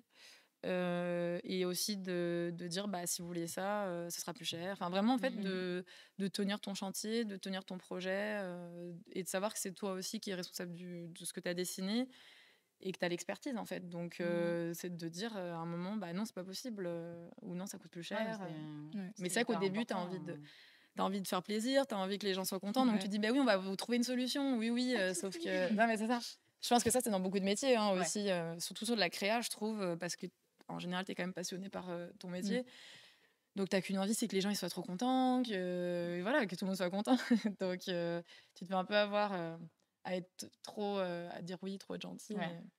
Mais c'est vrai que ça, moi, je l'ai un peu appris aussi au fur et à mesure de savoir dire non quand tu sais que ça passera pas, ou de pas toujours aller dans le sens des clients aussi, de dire bah non, là, moi, je vous recommande c'est plutôt ça. et c'est pas d'être contre eux, en fait, c'est d'être avec eux, de leur dire ça. Bah, en fait, tu as ton truc d'expert, en fait. C'est vrai que souvent, je sais pas s'il y a des clients qui nous regardent, mais quand on vous dit non, c'est pas un ego trip de designer parce qu'on veut que le truc soit c'est comme pas ça. notre idée du Ça projet. arrive, je dis pas que ça n'existe pas, ça arrive. Mais généralement, quand on vous dit non, c'est plus pour votre bien et pour vous dire qu'en fait, les choses sont pas possibles ou alors on vous conseille. Et ce qui est marrant, je pense que ça te le fait aussi, des fois, les gens sont pas sûrs d'un truc que tu leur proposes. Et en fait, une fois que c'est fait, ils disent ah ouais, en fait, oui. Oui, c'est ça. Ah, vous aviez trop raison. En fait, c'est trop bien. C'est mon métier. Mais là aussi, où c'est pas évident de l'autre côté, c'est que d'assumer, par exemple, quelqu'un qui dit je suis pas sûre et tu lui dis si, je suis sûre. Et en fait, si t'es pas sûre, tu vois, et si à la fin. Il faut être fort. Voilà, c'est ça. Il faut avoir quand même confiance dans ce que tu fais. Mais après, ça, c'est encore un autre débat. C'est que je pense qu'il faut s'écouter, se faire confiance et puis écouter son intuition. Et en fait, là, je trouve que ça fonctionne. Après, pour ma part, dans le côté esthétique, artistique, mais parce qu'il y a des trucs que je pourrais pas forcément t'expliquer, de dire ça va avec ça. Forcément, peut-être qu'il y a une explication scientifique, chromatique et tout, mais en fait, c'est vraiment un feeling de se dire attends, là, il y a vraiment quelque chose qui se passe. T'as une vraie émotion qui se passe entre ces deux couleurs. Tu vois, après, c'est aussi le but de cette émission, mais c'est de montrer aux gens que justement, souvent quand on voit, tu vois, quand tu mets des photos par exemple sur Insta, les gens ils se disent waouh, c'est trop beau. Mais il y a plein de gens en fait qui n'imaginent pas tout le travail de réflexion qu'il y a derrière. Il y a beaucoup d'étapes. Le timing aussi. Donc c'est pour ça que c'est. Oui, c'est surtout que dans le métier, métier, tu as 30% de conception de créativité et puis après, tu as vraiment 70%. Il y a un vrai enjeu économique qu'on oublie et technique. Et vraiment, et moi, c'est pour ça que le studio, je le vends comme ça, que c'est expérience rationnelle, émotionnelle. L'émotionnel, c'est sur l'artistique, et rationnel, c'est qu'on sait suivre nos chantiers, on connaît la technique, et l'un ne va pas sans l'autre. Et c'est important, parce que sinon, comme je disais, sinon tu dessines. Enfin, voilà, c'est super beau. Il y a quelques questions dans le chat. J'en profite pour dire, on arrive vers la fin de l'interview. Donc, si vous avez des questions, c'est le moment. Après, on passera à autre chose. Mais vous pourrez retrouver Célia sur les réseaux, sur les internets, si vous avez d'autres questions à lui poser. Alors, il y a Miko Cool qui demande quel logiciel tu utilises pour tes rendus. Alors, nous, on travaille sur SketchUp et après, on a un plugin en fait, directement sur le logiciel qui s'appelle Podium, qui est complètement de niche. Personne n'utilise ce logiciel et personne ne connaît. Mais voilà, je donne mes petits secrets. Mais en fait, il n'y a pas d'interface parce que je pense qu'il y en a qui connaissent, en tout cas ceux qui travaillent sur du rendu 3D. Il y a V-Ray, par exemple, qui est un équivalent, où c'est un plugin sur SketchUp, ce qui fait que tu travailles sur les deux en même temps. Donc, quand tu modifies, ça modifie sur l'interface. Mais là, il n'y a pas d'interface, tu fais tous tes réglages à l'aveugle. Mais une fois que tu les connais, en fait, tu les fais à chaque fois et finalement, ton rendu, il se fait assez facilement. Et nous, on travaille beaucoup en post-production, en fait. On va beaucoup faire d'édition avec Lightroom, tu vois, plutôt. On les sort en général plus sombres. Et après, on les réédite plus lumineuses. On met un peu de grain, on met un peu de détails. Si besoin, on met des personnages, mais pas souvent. C'est un peu bizarre de mettre des personnages en général, mais voilà. Et c'est pour ça que ça rejoint le côté réaliste sans être une photo. Enfin, c'est pas du tout le but, c'est plus un univers. Et du coup, une autre question qu'on a de la part de Manon et de Germain-Louis, c'est est-ce que tu as déjà été confronté à des difficultés particulières, que ce soit de mauvaises surprises, budget serré, un problème Mmh. entre ce qui était prévu, ce qui a été réalisé Budget serré tout le temps parce qu'en fait, Je crois que le problème parce que le budget, on récurrent. pourrait toujours faire plus que le Ouais. budget en fait. Enfin, même quand tu as, je pense, un très gros budget haut de gamme et tout, tu peux toujours faire plus. Enfin, Ouais. tu peux toujours imaginer des trucs, du carrelage en or massif. On a des mosaïques là qu'on met qui sont holographiques. Dans la gamme, ils les vendent en feuilles d'or où tu es à 600 € du mètre carré, tu vois. Donc, et pour la même gamme, tu peux être à 100 €. Juste sur un truc, tu peux choisir ta gamme. Mais le budget, voilà. Je marche sur l'or tous les C'est jours. ça. Mais le budget, c'est sûr que c'est toujours un problème. C'est pour ça que maintenant, c'est un truc qu'on aborde vraiment dès le début, de voir si c'est définitif, si ça peut évoluer. Il faut aussi prévoir qu'il y ait des aléas liés aux découvertes suite à la démol, enfin, voilà, Ouais. ou des choix aussi qui interviennent pendant le chantier. Il y a des clients en fait qui changent d'avis au milieu du chantier, ou enfin, voilà, il y a toute cette flexibilité à avoir des deux côtés. Ouais, ouais. Oh, finalement, on Mais veut pas. non, mais on en a eu. Hein. Mais oui, on a plein de déconvenus. Hein. Et après, moi, ce que je dis souvent, c'est que tu travailles avec de l'humain, en fait. Tes artisans, ils sont humains, tes clients, ils sont humains, enfin tout le monde, en fait. Et du coup, chacun sa façon de voir les choses, chacun sa façon de dire les choses, tu vois, chacun sa façon de le prendre. Donc, tu as tout ça à gérer. Donc, tu fais beaucoup d'émotionnel, de relationnel. Et pareil, ça, c'est un truc qu'on essaye de faire évoluer, d'être vraiment plus dans le process, de dire c'est comme ça à tel moment. Là, il nous faut votre décision. S'il n'y a pas de décision, c'est tant pis. Vous êtes passé à côté et maintenant, ce sera plus cher. Ou voilà, où il y aura un délai dans le. C'est ça et t'es obligé, en fait. En France, on a un peu ce truc du le client est roi. Ouais. Non. Je pense qu'il faut qu'on arrête avec ce truc du client est roi parce qu'il y a des limites à poser.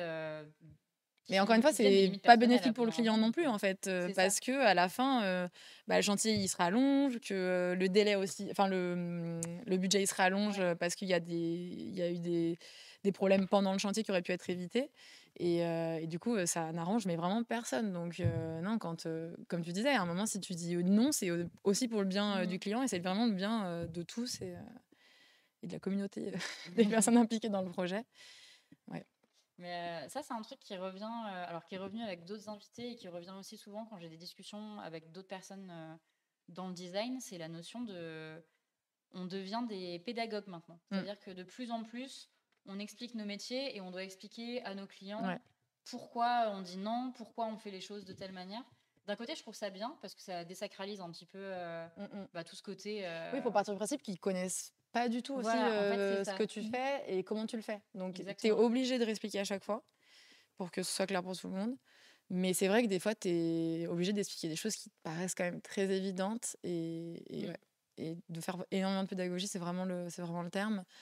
Et tu en as aussi qui pensent savoir faire ton métier parce qu'ils ont des métiers proches, parce qu'ils font de la gestion aussi, mais sauf qu'en fait, ça n'a rien à voir. Tu gères pas un chantier comme tu gères quelque chose de digital, par exemple. Tu vois, c'est pas du tout les mêmes enjeux. Voilà, donc ça après, c'est dans les échanges, encore une fois. C'est dans la communication, dans les rapports que tu peux avoir avec les gens qui sont autour de toi. Ok, et du coup, on va finir sur une dernière question. Même si je pense savoir quelle va être la réponse. On me demande, est-ce que c'est pas hyper stressant de gérer tout le chantier et tous les imprévus qui s'étalent du coup sur plusieurs mois?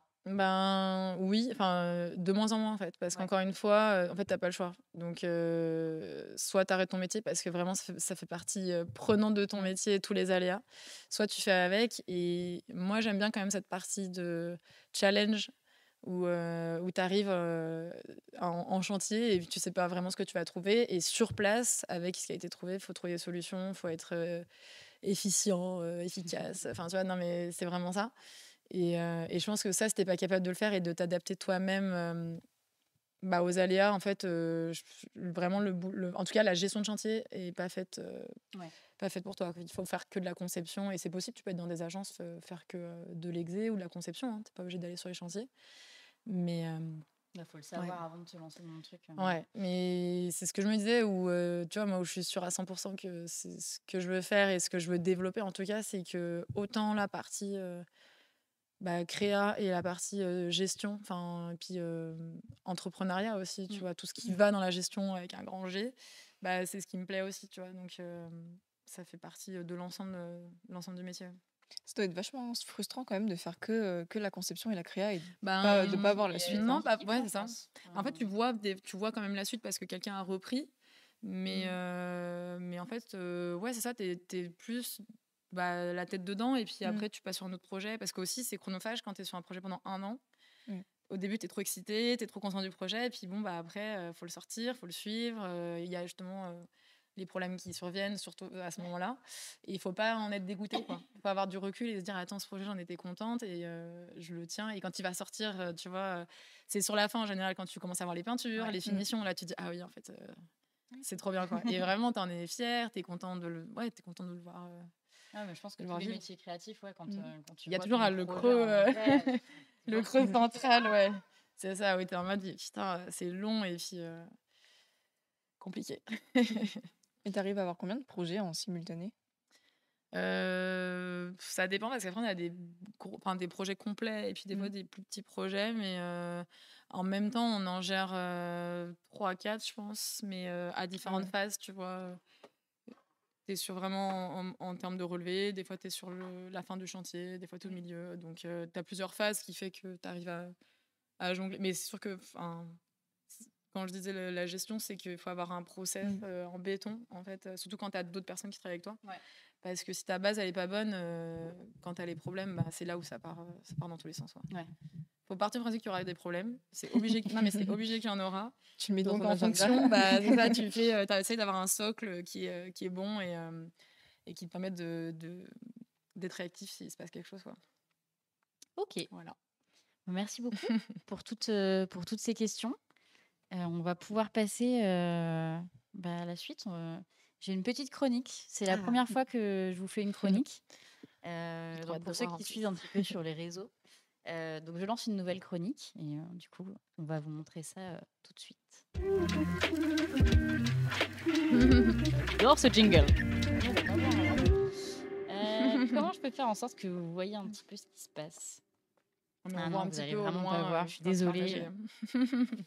regardera le Et du replay. coup, alors Ouais. ma chronique s'appelle Must See avec plein de E parce qu'à chaque fois que je vais voir des endroits ou des choses un petit peu sympas, je suis ultra excitée. Donc, c'est Must See avec plein de E. Merci. Pourquoi Must See? Parce qu'en fait, cette chronique, ça va être du coup un peu un report d'événements auxquels je vais et de vous dire voilà comment ça s'est passé, si j'ai bien aimé et de vous montrer un peu quelques images pour vous donner envie ou pas, mais j'espère en tout cas vous donner envie d'y aller aussi. Et du coup, aujourd'hui, j'ai décidé de vous parler d'une super... J'ai remis le jingle juste pour le fun. Attendez. Hop, que je vous mette les images. Je vous emmène du coup à Paris. Alors, je suis désolée, c'est encore à Paris. Excusez-moi. Direction la Villette. Et c'est 5000 mètres carrés d'espace. On va embarquer dans l'univers donc de Popper, qui est un musée, en tout cas une exposition immersive sur le thème de l'art gonflable. Alors, je ne sais pas si vous connaissiez l'art gonflable. Non. Personnellement, je ne connaissais pas du tout. My God, ça a l'air énorme. C'est le bon mot pour l'art gonflable. Alors, en fait, pour ceux qui ne connaissent pas, cette exposition, elle est tirée du Balloon Museum, qui est un musée qui est à Rome. Et en fait, c'est un musée vraiment dédié à l'art gonflable. Et à Paris, en fait, ils ont pris un petit extrait de ce musée-là. C'est une quinzaine d'artistes à peu près internationaux qui vont vous faire vivre une expérience qui est à la fois immersive, c'est-à-dire que tous les sens sont mis en exergue. C'est pas comme un musée classique où on va avoir que du visuel. Là, vous allez pouvoir toucher, vous allez pouvoir faire partie intégrante de l'œuvre et vous allez pouvoir faire de l'interaction. Donc, si vous me connaissez, vous savez que je voue un culte à ce type de musée. J'aime beaucoup trop les musées où on est acteur et où il y a de l'interaction. Donc voilà, j'espère que ça va vous donner envie. Alors attendez 2 petites secondes. Est-ce que vous voyez bien la vidéo? Tout le monde voit la vidéo? Oui, tout le monde voit la vidéo. Alors attendez, apparemment il manque un petit bout de caméra. comment je peux faire? Ne bougez pas, j'arrive.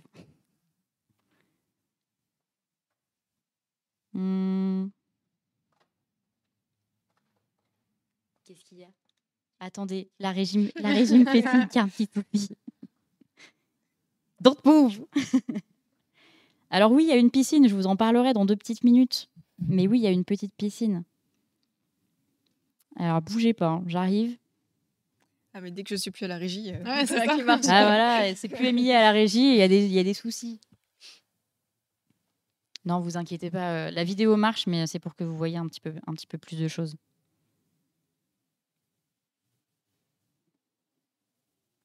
Problème réparé. Non? On voit pas ce qui se passe alors. Bah non. On peut pas vraiment aider. Là, je suis en train de dégommer toutes les petites cagadas. Alors, attendez.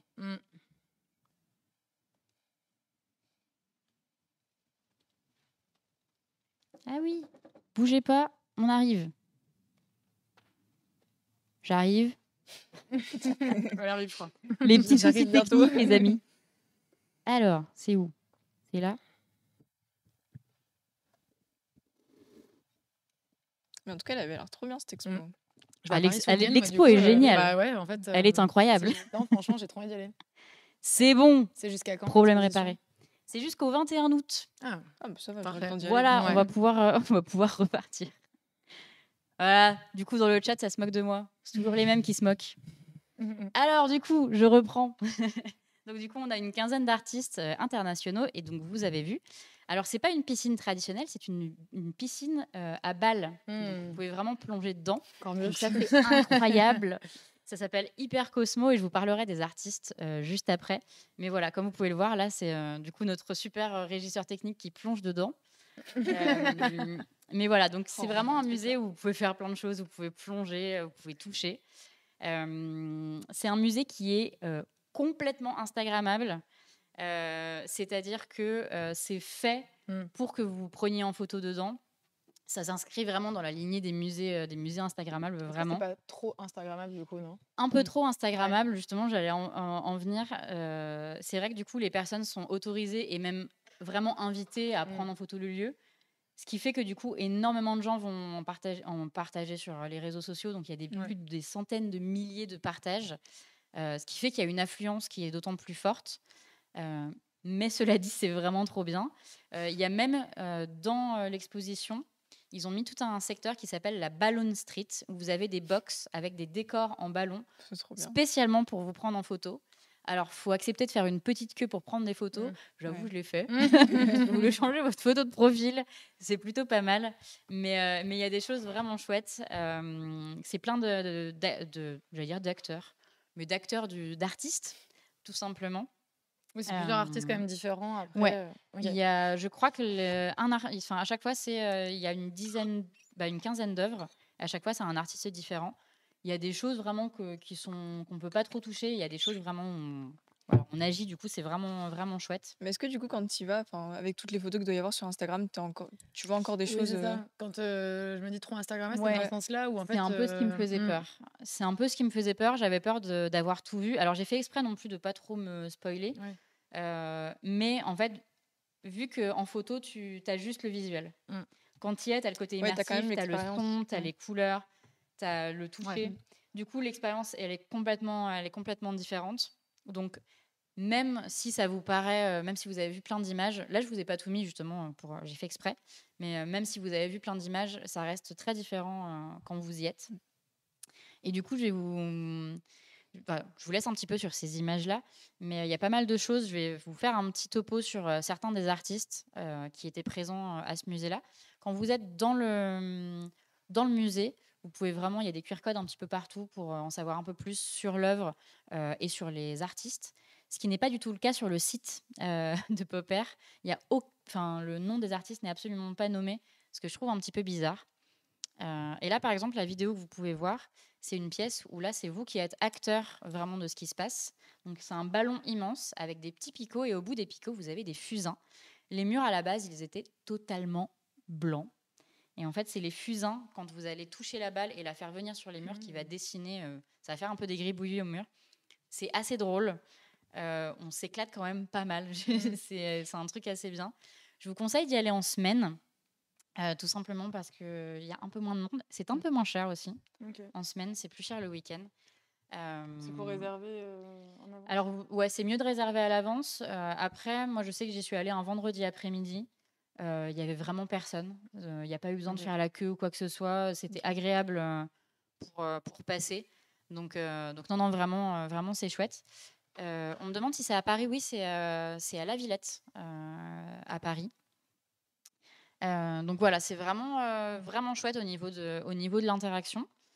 Et pour ce qui est des artistes, je vous en ai choisi 3. Le premier, c'est Quiet Ensemble, qui ont fait justement cette piscine à balles, qui est assez incroyable. Donc c'est un duo italien qui est formé par Fabio Di Salvo et Bernardo Vercelli. Et en fait, eux, ils travaillent énormément sur la notion d'équilibre entre nature et technologie. C'est-à-dire que toutes leurs œuvres, et là je vous ai mis quelques extraits, c'est toujours sur le mouvement, il y a toujours des lumières, il y a toujours du son, ce qui fait que le projet est vraiment global. Ils ont des projets aussi qui sont très poétiques. Ils font des installations à la fois pour des expositions et à la fois pour des musées.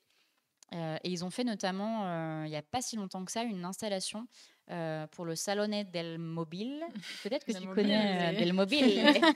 Je ne sais pas si tu es déjà allé. Non, jamais, mais c'est à Milan du coup.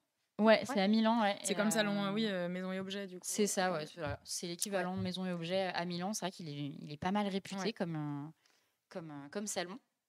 Donc voilà, donc il y a ce duo-là. On a aussi le studio Enes, je ne sais pas comment on prononce, je suis désolée, qui font ce type d'installation que vous pouvez voir à l'image.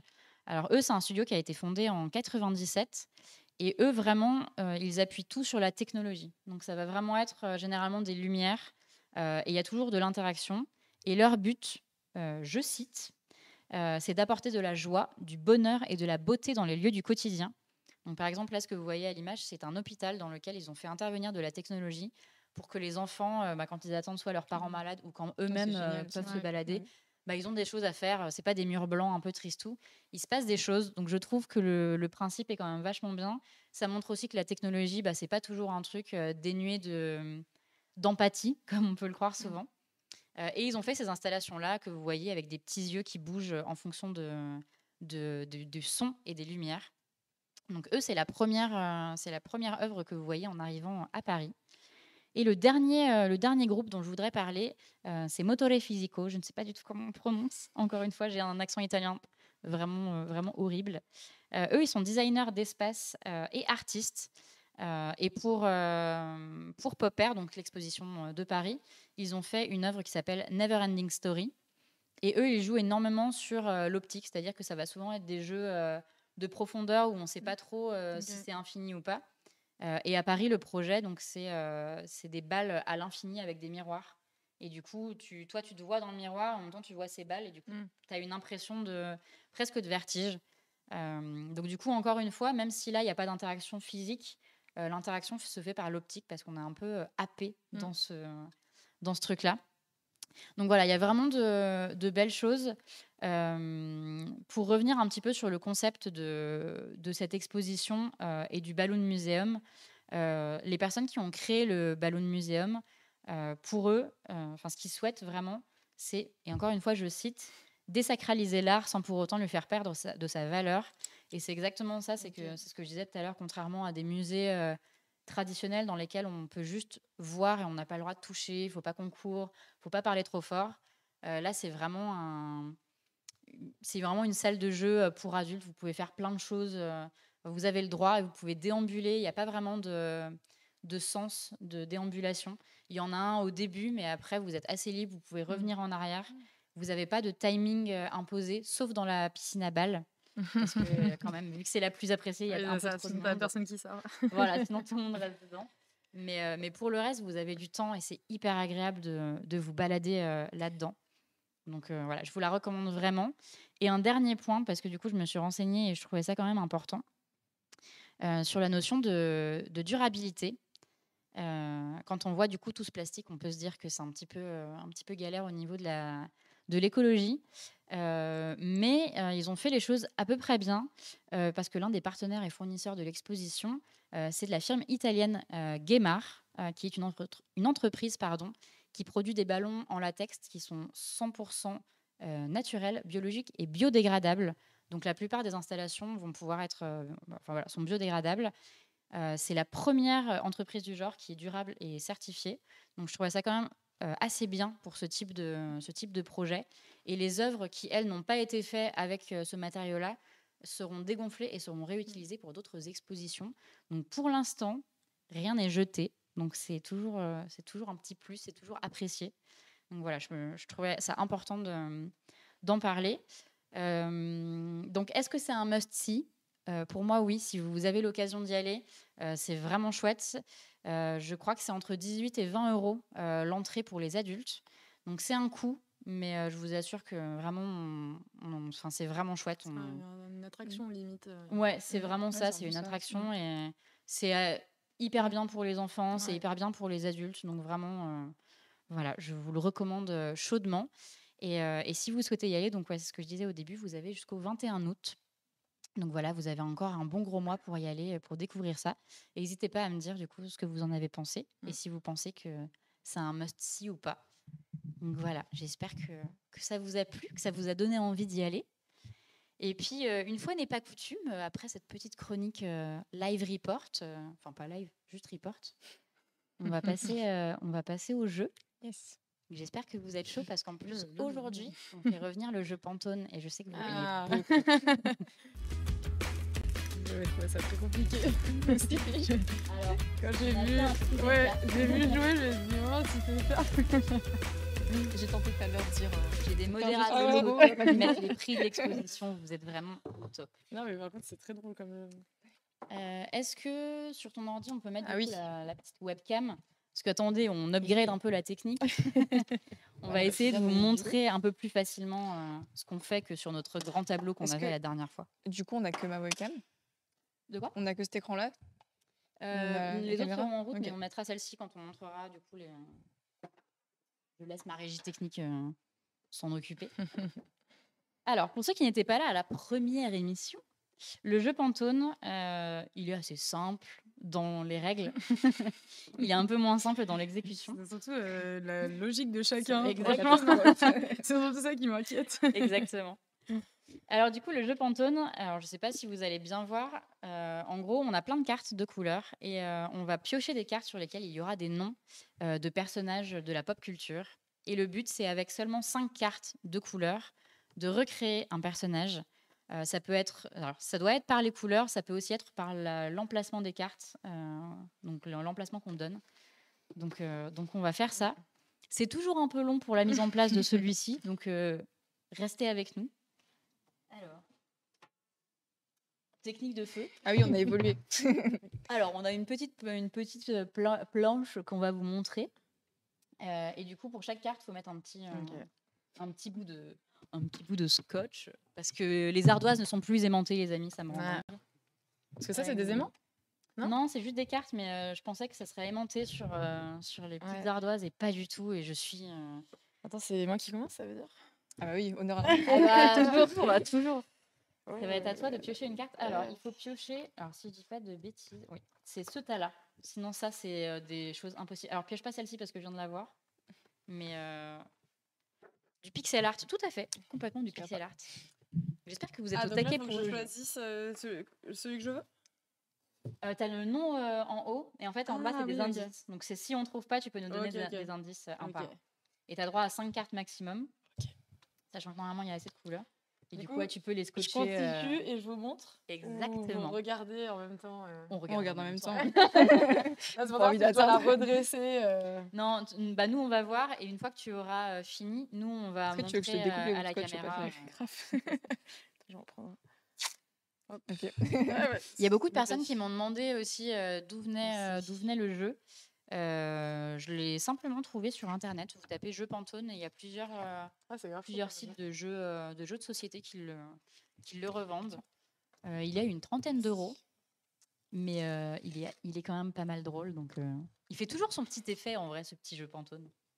Je crois que j'ai envie de mettre qu'une seule carte. Oula. Alors. On a un nombre de cartes limité? Est-ce que non, t'as le droit qu'à 5 cartes, Ok. grand max. Mais après, ouais, si tu veux en mettre qu'une. Alors, vous verrez dans quelques instants les couleurs qui ont été sélectionnées. 5 cartes. Alors, attends. Mais t'es pas obligé d'utiliser les 5. Si tu veux en mais du utiliser coup, que quelques-unes. Alors, pour vous décrire un petit peu, pour l'instant, on est sur un carré vert. Ça, je l'ai mis. Donc là, Est-ce vous que avez tu veux que je un mette peu les l'ardoise couleurs. ici? Non, mais regarde, j'ai fini. On a du... Yes. Alors, je vais Donc, rien faut que je dire, montre je vais à rien dire la- avant. Ouais, à la Alors, attends, webcam. voilà. Quoi que ça peut être plusieurs. Mais en même temps, c'est pas, c'est pas évident. Alors, je crois que j'ai une idée. Je dirais Vas-y. Hulk. C'est Hulk? Oui. Ouais. Il a un short Ah, il y a marron. quelqu'un qui a dit Shrek. C'est vrai que c'est. Mais ouais. en fait, en le voyant, je me dis, vous allez peut-être penser à Ah, Shrek, ouais. mais C'est vrai il que a moi, un t-shirt marron, non Ouais, il a un short marron. Mais Il Shrek, était il pas a un bleu? trio blanc. Pour le Ouais, mais Shrek, il a le short marron aussi. Ouais. Oui, c'est pour ça que j'aurais mis le petit, tu Je te vois, fais passer les j'aurais mis le cartes pour, débardeur Ah oui. après. coup. Pas mal de gens qui ont dit Yoda. Bob Razowski, c'était un très bon guess. Yoda, Très, j'ai jamais très vu Star bon Wars, guess. donc j'aurais. On me dit que le short de Hulk est violet. Violet? Et c'est vrai Ah, que mais je je me l'aurais fait disais, ouais. marron. Je l'aurais fait complètement marron. Mais oui, Ah oui, ouais. c'est... Mais du coup, est-ce que tu aurais trouvé si j'avais fait ça? Et ben, je suis pas sûre. Voilà. Est-ce que je Donc, peux changer la tu carte? Tu peux Parce que vous changer allez tu jamais peux la changer trouver. carte. Donc, tu vois, c'était fait Hulk est exprès. vert et violet. Ouais, on se fait mais lyncher. Parce que Hulk, il est violet, ok. Bah, on a Mais c'est trouvé ça qui en est marrant, c'est attendant. de voir les Oui, c'est penser ça. parce que tu vois, j'ai trouvé Hulk avec le marron. J'aime bien ce. Ouais, c'est très drôle. Et ça change surtout parce que j'ai l'impression qu'on joue toujours au même jeu. Ouais, et j'aime bien ce truc. C'est vrai qu'il n'y a pas beaucoup de gens qui le connaissent, du coup, c'est agréable. Ah, donc là, tu commences? Non, je l'ai pas. Les gens pourraient se bagarrer pour ça carrément. Vous y allez fort. Bah, de toute façon, c'est toujours le problème des jeux où il faut deviner des trucs. Et t'as quelqu'un qui Les fait gens, ils deviner, sont- quelqu'un ouais, qui devine. Oui. Est-ce que Oui, vous alors êtes tout le prête? monde dit que je triche en plus, les 3 quarts du temps, alors que c'est Ah complètement bah faux. non, j'ai la carte ici. Hein. Ça va être compliqué, mais bon. Allez, vas-y, Allez. c'est Émilie qui se lance cette fois. Alors, je vais le mettre dans le sens là. Ah, il y a Denis, il avait fait un guess que je n'ai pas vu. Denis disait c'est le cactus qui chante. Je sais pas si vous avez déjà vu le Oui, petit cactus. oui. Incroyable. Pour ceux qui ne connaissent pas, c'est un petit cactus dans un pot en textile et quand vous dites quelque chose, il le répète en dansant. Oui. Et Et c'est. c'est vrai que ça pouvait être tout. Après, je pense que c'est quand même des références. Ouais. Mais en vrai, assez vert, ouais, c'est communes, vrai que mais- ouais, du coup, tu vois, Shrek, Yoda. C'est pour ça que je voulais mettre juste le vert au début. Je me dis, ça va plutôt. Alors, dans troubler. le chat, ça dit Bob l'éponge. Non, non. Je vais faire C'est avec pas les Bob moyens du bord. l'éponge. Pac-Man, Je sais pas si je peux pas lui mettre des trucs. c'est quelqu'un de jaune. Oui, c'est quelqu'un jaune qui tient un jaune et truc marron. marron Vous allez avec m'en un bout vouloir. jaune. C'est pas... Il y a du noir, non? Non, je crois que c'est un C'est noir. celui-là, Non, c'est un noir un petit peu marron, pour être honnête. Hein. Oui, c'est étonnant qu'il n'y ait pas de noir du coup. Bon. Euh... Je fais ce que Ah, je peux. alors, je crois que quelqu'un a trouvé. Quelqu'un Ah, mais a toi, dit tu triches, Pikachu. tu triches en Non. fait. C'est pas Pikachu. Mais c'est pas loin. Oui, c'est vrai que j'ai le Ah, chat, mais du oui, coup, parce un que peu c'est ça, délicat, mais- c'est la queue. Mais pas loin. Oui, oui, c'est ça. Oh, ouais, c'est pas très Hmm. que, mais bon. Oui, c'est vrai Un que animal Pikachu, jaune. ça marche de ouf. Pikachu, hein. ça marchait de ouf. C'était un très bon guess. Ouais. hein. C'est un personnage de BD. Et ça a été adapté en film aussi, je crois. C'est jaune du coup. Ouais. Oh, j'ai rien du Il tout. n'y a pas de temps de noir. Imaginez que le noir, c'est vraiment par petites touches, quoi. Oui. Est-ce que c'est un dessin animé ou pas? Oui, il y en a eu aussi. Est-ce que c'est le singe? C'est pas un C'est singe. Marsupilami? Oui, c'est Ouais. Marsupilami. Mais oui, mais tout le monde l'avait en plus. Oui. Ah, bien joué. Mais oui, moi, c'est vrai. Pour moi, c'est un singe. En fait, après, quand t'as dit Pikachu, j'arrivais pas à sortir Pikachu. J'étais en mode, mais si, Ouais, c'est mais c'est Pikachu, ça, en tu sais, je plus, restais ouais, bloquée. tu restes vachement dans le Comme truc. mode Messi. Incroyable. J'avais oublié que ce personnage existait. Mais oui. Ah, c'est à moi. Oui. Puis-je avoir le petit scotch s'il Ah, vous mince. plaît. Ouais, ils sont Moi, je similaires. suis hein. Putain, on nous a fait- il y a plein de petits. Oh, je t'ai mis là. Le Regarde. singe. Ce manque de respect. Ils sont Oui, là. bah, excusez-moi.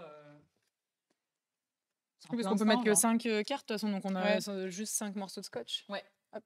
Voilà, il en manque un. Ouais. Mais j'ai l'impression qu'on en avait plus. On doit être en train de faire de la SMR dans les micros. Ouais. Est-ce qu'on fait de la SMR dans les micros? Alors, comment je vais faire ça? J'adore ce jeu. Mais il Alors, est pas simple, hein. Non. Mais en T'as- fait, t'as l'impression vu quand que t'as c'est pas pas de toi qui le notion fais, mais de forme, c'est vraiment très, Ah, tu très peux essayer abstrait. de faire des formes, mais vu que c'est Oui, carré, mais c'est vu que c'est toujours très la même taille, limité, quoi. tu peux pas avoir voilà, une échelle. Du coup, Ouais. faire des formes, ça va vous perdre complet. Hein. Mais parce que le marsupilami, il est partout sur tout le Ouais, il a corps. des taches. Ou alors il a que Ouais, ça fait la trop dur, du coup. queue. Non, il a plein de petites taches noires Ouais, partout. donc Mais ça, il il est a tout des jaune petits avec points, des ouais. petites taches, mais du coup, ouais, tu peux Ouais, pas les donc du faire. coup, Si vous trouvez, vous aurez tout. Parce que... Je vais remettre une- Alors pour l'instant, je vais vous montrer bien évidemment, mais on est sur du bleu. Ça, je te laisse montrer du coup. Oula. Si je peux me permettre, ce bleu, normalement, il est un peu plus pétant. Dans ce C'est un- sens-là, hein. D'accord, ouais. Il est un peu plus pétant. Donc c'est un personnage qui est complètement bleu. Alors Kung Fu Panda, pas du tout. Beetlejuice non plus. Karl c'est quoi? Lagerfeld. C'est genre une étoile avec. Ce carré, c'est censé être un autre personnage. Non, c'est quelque chose qui est souvent à côté de ce personnage. C'est Mario? Non, mais on se rapproche. Parce que c'est une étoile, non? C'est Non. pas une étoile. C'est Luigi, mais Luigi, il est pas bleu. Est-ce que c'est Bouléville? Non. Non. On reste dans l'univers du jeu. Oh, j'ai vraiment fait de la du merde jeu, hein, parce une que étoile. personne C'est ne un l'a. éclair, du coup? Non, le truc jaune, c'est un petit rond. Un peu comme C'est les une- étoiles ah, dans comme- Mario. C'est une C'est une pièce? pièce, ouais. c'est presque. Quelqu'un l'a eu dans le chat, c'est presque une pièce. C'est presque. Mais en vrai, ça me dit un truc, mais... Moi, j'ai l'impression que c'est Gandalf, mais je sais pas pourquoi. Ah, là, ça commence à arriver dans le chat. Ouais, normal, ils ont vu la première après. Alors, du coup, on est bien Vas-y. dans un jeu vidéo. C'est Zelda? Non. Ça ressemble vraiment. C'est un peu comme Mario quand même. Hein. C'est un personnage qui court très vite. C'est Sonic? C'est Sonic? Oui. Ouais. Mais tu Ah l'as oui, pas c'est dit des tout à l'heure? anneaux, ouais. Non. Ah, j'ai cru que Non, tu l'avais non. dit. Non. Il y a pas mal de gens qui Sonic, l'avaient. mais- Il y a des gens qui ont dit le Ah génie oui, est c'est le savant. côté- Mais oui, Ça mais aurait pu être le génie pourquoi est savant, lui, il mais ça aurait été un bleu est plus pas clair. comme ça encore? Parce que je me posais la Ouais, question, tu je me vois, disais, mais c'est vrai que j'ai pas tu sais, je me pensé disais sur la pourquoi forme. lui, il est Les dans la petits même picots. taille en mode. Je me disais, c'est un perso, il a ça, Ouais. c'est ses cheveux, on aurait dit. Ouais, Après, en même temps, c'était une là, très vu bonne. qu'on voit- Ça Ah aurait oui, été très bonne, oui. une très bonne idée. Ouais. Voilà. On va dire que c'est pas notre faute, du coup. Ouais. Les, Non, gens, mais les gens putain, sont vifs dans Sonic. le chat en tout cas. Hein, parce Ouais, que, de ouf, hein. Bravo. Ils Mais l'ont c'est eu, tous ils ceux l'ont eu qui ont assez les vite. rêves, quoi, parce que faut y Ouais. penser. Sonic, Marsupilami et tout, faut y penser. Hein. Bah, ce qui est bizarre, c'est que je pense que Sonic, je l'aurais pas eu du tout. Ouais. Alors que Ouais, bah. Marsupilami, tu vois, je voyais le truc. Parce J'avais que pas le nom. Marsupilami, tu peux quand même faire une tête, tu vois. Ouais. Tu sais, j'ai quand même fait la tête dans Bah, l'autre sens et Sonic, le c'est corps vrai comme que. ça. Après, oui, t'avais. Ouais. Non, mais c'est vrai que ton idée de faire en éventail, ça aurait été bien mieux. C'est en combien de manches ce jeu? Oh, autant que vous voulez. Il est 21h37. Bon. Peut-être on a le temps de faire encore une manche ou encore deux manches. Et puis après on rendra l'antenne. Je crois qu'on l'a déjà dit. Bon, On a déjà dit. je le tente. Ah, tu veux dire sur une autre émission? Ouais. Non, là, sur les autres cartes, mais. Ah, bah après, Mais je sais pas. Non, mais je pense que changer parce que ça peut être drôle, ça va être trop facile. tu es libre de Je l'ai faire pas comme vu, tu je l'ai pas veux. vu. Non, ouais, c'est plus- Oui. Il y a des gens qui font des guesses avant même que tu aies commencé. Hulk. Encore. Non, c'était Bob l'éponge.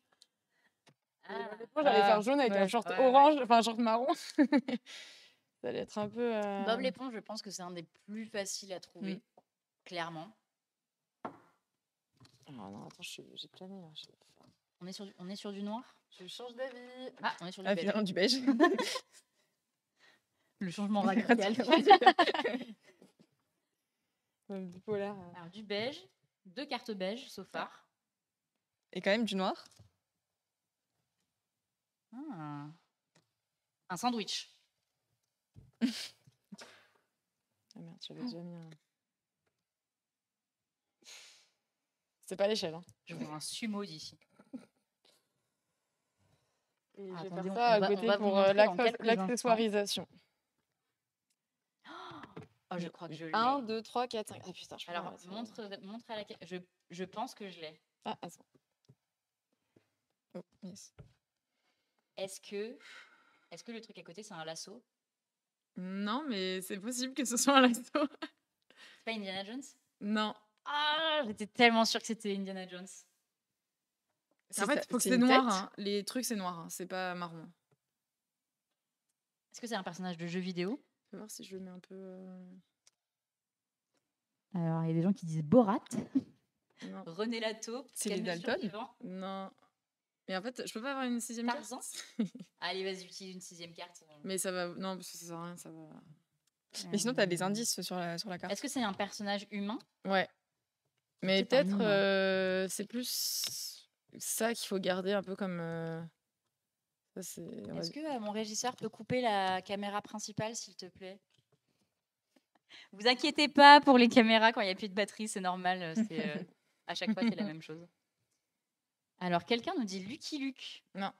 Mais on l'a déjà eu, Lucky Luke. Mais parce que c'est marron, c'est pour ça que ça... Non, c'est noir. Dites-vous que c'est noir et beige. C'est vraiment noir. Parce que le marron, oui, du coup, ça fonctionne pour tout ce que vous avez dit. Beige. Est-ce que c'est un personnage de BD ou un truc comme ça? Non. Est-ce qu'on peut avoir un indice? Non. Non, mais ça, c'est son visage. Il a un bouc. C'est Zoro? Oui.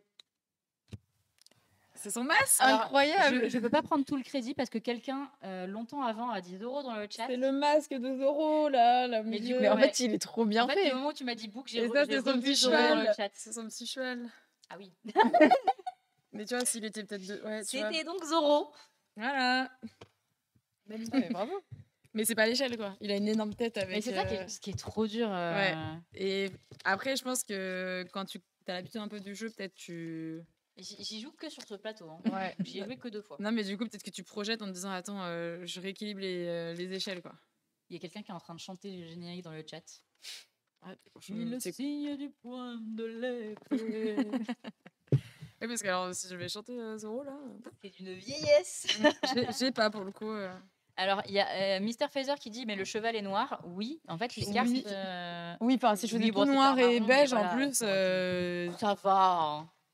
Et puis le cheval, il est noir. Il est pas marron. C'est vrai que les cartes ne sont pas noires. Les cartes noires mais sont surtout qu'il y a un marron, donc pourquoi c'est le bizarre, noir C'est très bizarre. En plus, c'est pas un ton, quoi. Donc le but, c'est quand même que la couleur, elle soit exacte. T'es pas sûre de savoir si tu prends la carte ou pas? Je suis pas sûre des couleurs. J'ai peur qu'on m'insulte dans le chat. Alors, peut-être si t'es pas sûre, nous, on aura la même rêve que toi. Hein. Peut-être. Non, mais en fait, ne critiquez pas trop sur les couleurs parce que souvent, vous pensez à un truc. Ouais. Et en fait, vous pensez très mal à ce truc. Non, mais surtout que c'était ton inconscient qui est peut-être collectif, du coup, c'est ce qui s'est passé. Hein, on l'a projeté comme ça. Bon, je tente. Vas-y, tente là. Père Noël. Tente avec du rouge. Déconne, mais la carte y est. Hein. Oui, mais je pense qu'elle aurait été sûre de la couleur quand même. Ouais. Ah oui. En fait, je crois qu'il y a eu des évolutions. Donc, on n'aura qu'à se dire que c'est un très vieux. Non. Ah. Non mais... Pantone Gate. Une tomate. Alors non, c'est forcément des personnages issus de pop culture. Ah, ou des personnages qui ont été T'as pas existé. stipulé, si? Si, j'ai dit pop culture tout à l'heure. Ok, je pensais qu'il y avait des objets, moi. C'est super dur à faire. Les personnages qui ont déjà existé, je crois que je les ai enlevés des cartes. Alors, vas-y, montre. Pour l'instant, ça ressemble à rien. Ah, c'est dans ce sens? Ouais. Une super automate. Je le fais en long. C'est Pac-Man? C'est joué. Non, c'est on va vous montrer dans quelques. On dirait un aimant. Dans quelques secondes. Donc, c'est du marron. C'est un personnage. C'est du noir. C'est du noir. Mais je suis pas sûre. Rouge et noir. Est-ce que c'était Pat? C'est pas le perso dans Vice Versa? Bah non, il a pas de. Ça ressemble à rien du tout, mais moi je le reconnais pas.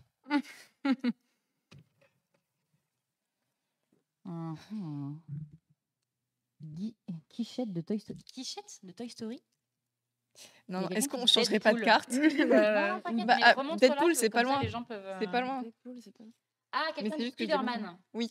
C'est Spider-Man? Ouais, mais du coup, Spider-man, je crois qu'il a pris du de rouge. Du bleu! C'est bleu, Spider-Man, pour le coup.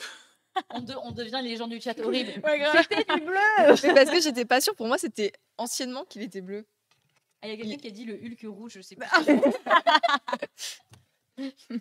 Il a pas un costume qui est tout noir avec juste des. Oui, mais c'est le nouveau. Oui, d'accord. Il est noir et rouge, le nouveau. Il est plus bleu, je crois. Peut-être. Oui, peut-être. Ouais. Ouais. Le moderne. Mais il est tout rouge, je crois même. Ah ouais? Ouais. Peut-être un peu rouge foncé. Ah oui, c'est possible, oui. Bon, bah. Bon, bah, Salomé. Bah, allez, on en fait une dernière et après, on vous laisse aller vous coucher. Attends, mais attends. Alors. C'est le tout ou rien, là. Oh putain. Fais-nous rêver. Je pense que vous allez le trouver assez vite en vrai. Ouais. Je me disais qu'on avait tout un même couleur, c'est bon. Les super-héros prennent cher. C'est Kirby. Non, c'est pas Kirby. Mais alors, il y a un peu un piège en vrai. C'est un Pokémon? C'est pas un Pokémon. J'essaie de bien trouver tous les personnages qui sont roses parce qu'il n'y en a pas beaucoup. C'est Peach? Non. Peach. Il n'y a plus personne de rose. C'est princesse C'est pas machin là. Randoudou. C'est la princesse. C'est pas une princesse. Ouais, mais c'était ouais Peach la princesse du coup. Oui, à laquelle je pensais. Mais oui, du coup, je donnais rose. Babe le cochon, non. Patrick, toujours pas. Daisy En non même temps, plus. on n'a pas vu la forme encore nous. Oui, c'est vrai. Mais Oui, c'est personne. vrai quand vous...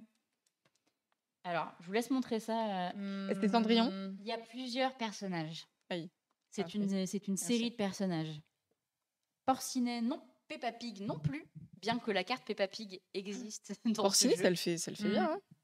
C'est plusieurs personnages. Il y en a des plus petits, des plus gros. C'est Barbapapa. Trop forte. Brillant. Je Bravo. trouve franchement ça ressemble. Ouais. C'est juste pas arrondi, mais Non, non, mais c'est très bien. il y a des Franchement, jaunes, il très y a bien. des bleus. Il y en a Il y a qui des grands et volent, des petits. ouais, c'est ça. Très, très bien. Ah, quelqu'un avait dit les Teletubbies, absolument pas. Ah oui, Les avec Barbapapa. le soleil dans le coin. Ça marche. Ah bah les Teletubbies, ouais, tu fais un petit soleil rouge. Ouais. Tu mets les couleurs des 4 et c'est Oui, par contre, c'est pas Mm. rose, Teletubbies. Il y en a pas un qui est rose. Bah, jaune, vert, Teletubbies, Il y a un c'est rouge. jaune, vert, violet. Ouais. Ok. J'ai répondu à cette beaucoup Oui, trop oui. vite. C'est pas ce que vous croyez, ok. C'est Bon, pas bah. du tout ce que vous croyez. J'adore ce jeu, je vais l'acheter. Mais ce jeu est vraiment n'aime plus trop ce jeu. bien, il- c'est- Si mon copain est dans le chat. je vais Bon, acheter il y a le des- jeu. Est-ce que vous voulez vraiment une dernière manche? Il y a quelqu'un qui demande. Est-ce que vous seriez partant? Ouais, Est-ce que le chat est carrément. Ah, partant? Moi, j'adore, j'ai envie de rejouer là. Allez, on refait une manche. Ouais. C'est parti. Je propose qu'on choisisse nos cartes jusqu'à ce que ça nous plaise. En vrai, moi, Non, mais j'ai le changé tout à problème, l'heure. c'est hein. que si tu choisis tes T'aurais cartes, pu le changer si tu tu voulais. vas en voir plusieurs et si quelqu'un la pioche après, tu vas Ah, trouver c'est plus vrai. facilement. Bon, les gens sont grave Ah. au taquet. Alors, que les Allez. choses soient claires, je suis pas Mais- fan des Télétubbies. Je vais changer parce qu'on a que des super-héros, donc c'est nul, Allez, je trouve. La der des der. Je suis pas fan des Télétubbies, mais Ah, je connais leurs t'as pas couleurs vu ça par cœur. Ça m'a traumatisée ouais. étant Ça va enfant. être très bien. Est-ce que je peux avoir une petite tagada, s'il vous plaît? Avec plaisir. Regardez-moi ça, on a trouvé des tagadas aux Ouais, couleurs. mm. Enfin, vous voyez rien du tout, mais. Ouais, tout est C'est des assorti là, tagadas sur aux ma couleurs table. de tout. Alors. On est là, on est bien, magnifique. Un jour, cette émission, elle va durer jusqu'à 23h et les gens sont encore là. Et on fera encore des pantounes. Je vais pas vous montrer, je vais vous montrer que le reveal. Ça Oh. marche. Je suis désolée si j'ai fait de la SMR dans le micro. Je m'excuse. Est-ce que je mets ça ou pas?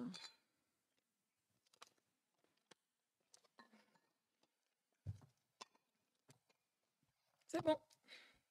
Mais vous inquiétez pas, peut-être qu'un jour, Attends, je vais mettre dans le chat, vous pourrez peut-être Bah là, c'est participer Cendrillon, au du jeu. coup. Non. Peut-être qu'on C'est fera une toujours pas émission Cendrillon. publique. Peut-être.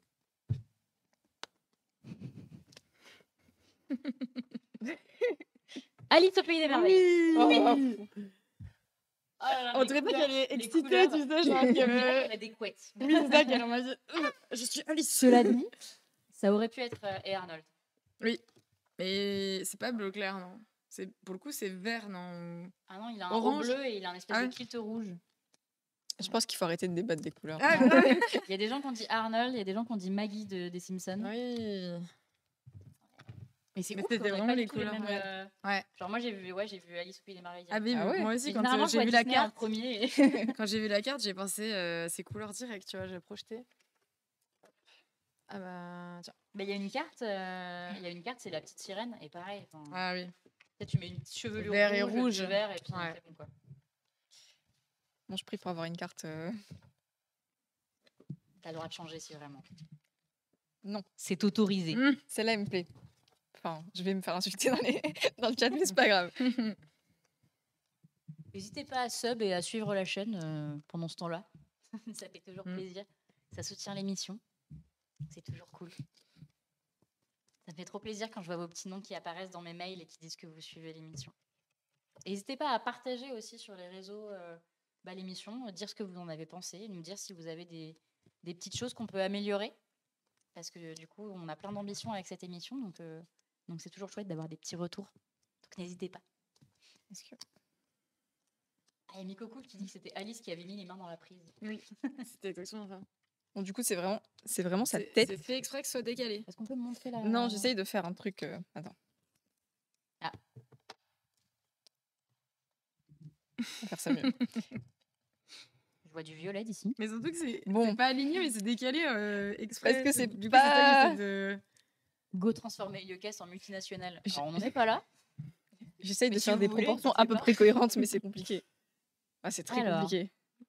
Ah bah non. Je vais pas le dire, c'est trop facile. C'est trop Vas-y. facile. Bah c'est Marge Simpson. Oui. Ah Je suis ouais, contente, d'accord. on a fait deviner un. J'ai hésité parce que je me suis dit, c'était trop évident. Tout le monde là dans le chat, c'est bon. Ah bah moi, je l'avais pas du tout, tu vois. Je vois des aimants à chaque fois.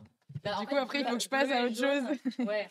Généralement, quand t'as le Ah bleu et oui. le jaune, t'as de fortes chances que ce soit. Mais ok, c'est oui, pas c'est le bon pour ça jaune, que ouais. tu voulais... Ouais. Sinon, Mais je c'est vous ai horrible, dit de le parce mettre, que quoi. Quand tu restes bloqué sur un truc, en fait, ton cerveau, celle-là, on l'a déjà il se projette pas après.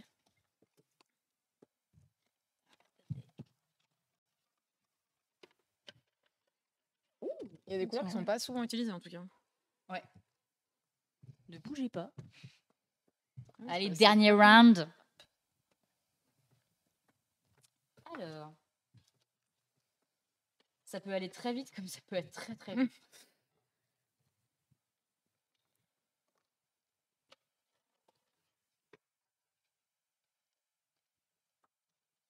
Alors, concentré. les gens disent sans le jaune, le bleu, c'est plus. Sans le jaune et le bleu, c'est plus le même jeu. Sans le jaune et le bleu. Ce petit crabe rose est trop cute. Mais n'est-ce pas? Alors, ce ne sont que des cartes vertes. C'est Hulk. Ce n'est pas Hulk. Mais nu, cette fois-ci. Voici, il n'a pas de short. Et il a bronzé un peu Désolée aussi. pour la forme. La forme, c'est approximatif. Mais... Bob Razowski, toujours pas. Ce n'est pas. C'est la Frank Lang. main... Non, c'est toujours un personnage. C'est Angry Birds. C'est pas Angry Birds, non. Comment il s'appelle le film avec le personnage vert là Est-ce qu'on peut remettre La précision. C'est Oui, pas le Bob, Grinch, c'est ouais. pas Denver. C'est. Grenouille Man, on s'approche en termes de grenouille. C'est Tortue Ninja. C'est pas Tortue Ninja. C'est Franklin. C'est pas Franklin. Bah, Pourquoi il est que vert? Pourquoi il a pas d'accessoires? Parce que qu'il est ce tout nu personnage est complètement nu. Mais il est Ah, vert. c'est le petit dans Monstres et compagnie. Non. Vous l'avez dans le chat, mais quel team incroyable. On a dit grenouille, hein. Ah, mais nous, ça fait 2 heures qu'on est là, alors on a lancé un grillé, hein. C'est vrai qu'on est là tous ensemble. Une grenouille. Une grenouille verte. Sesame Street. C'est une marionnette. Ah, les Muppet Show? C'est le Muppet Show. Et qui présente le Muppet Show? Bah, j'ai pas le nom. Non. C'est Kermit. Kermit, ok. Mais bravo le chat, c'est allé relativement vite. Putain, ouais, incroyable. Mais le chat à chaque fois Ouais. vous êtes impressionnants, bravo à vous. Vous êtes les best. J'avoue. Bon, et puis cette fois, je suis désolée, on va pas en refaire une dernière parce que nous, ça fait quand même longtemps qu'on est là. Il est bientôt 22h. C'était où les autres verres? Ah, c'est là. T'as pris Ouais. tous les verres. J'ai pris tous les verres. C'est quoi, je te les laisse, regarde, tu les auras pour la prochaine fois. Je sais pas s'ils colleront encore. Je pense pas. Bon, mais ben, merci beaucoup pour vos messages. Tout le monde dit bravo pour ce live. C'était vraiment le feu. C'était trop cool. Merci Célia d'être venue, d'avoir pris le temps de venir nous parler de ton. Merci à toi pour l'invitation, c'était super bien. Bah, écoute, c'est trop bien. Merci à toi. Voilà, vous avez des messages trop mignons. Merci mille fois. Merci Émilie pour cette chronique. Je suis trop contente de t'avoir sur cette émission. Donc merci. Merci à toi de me faire confiance. C'est avec grand plaisir. Et puis, bah, écoutez, on se dit, c'est la dernière avant la pause. Donc, je vous souhaite à tous de bonnes vacances. Je ne sais pas si vous êtes en vacances, mais bonnes vacances. On se retrouve donc le 15 septembre avec un hors-série sur France Design Week. Et la prochaine émission qui sera non hors-série sera le 6 octobre avec une invitée de qualité, comme à chaque fois. Oui. Donc, voilà, je suis hyper contente de ces prochaines émissions. Il y a plein de choses aussi qui arrivent pour la fin 2022 et 2023. J'ai pas mal de surprises, mais je vous en dis pas plus pour l'instant. Écoutez, je vous dis à bientôt. Et puis, de toute façon, il y aura 2-3 petits lives à la maison entre la prochaine émission. Et puis voilà, on vous fait plein de bisous. Merci. À bientôt. Et on vous laisse avec le générique comme d'habitude. Comme ça, vous pouvez voir tous les gens qui participent à cette super émission. Plein de bisous.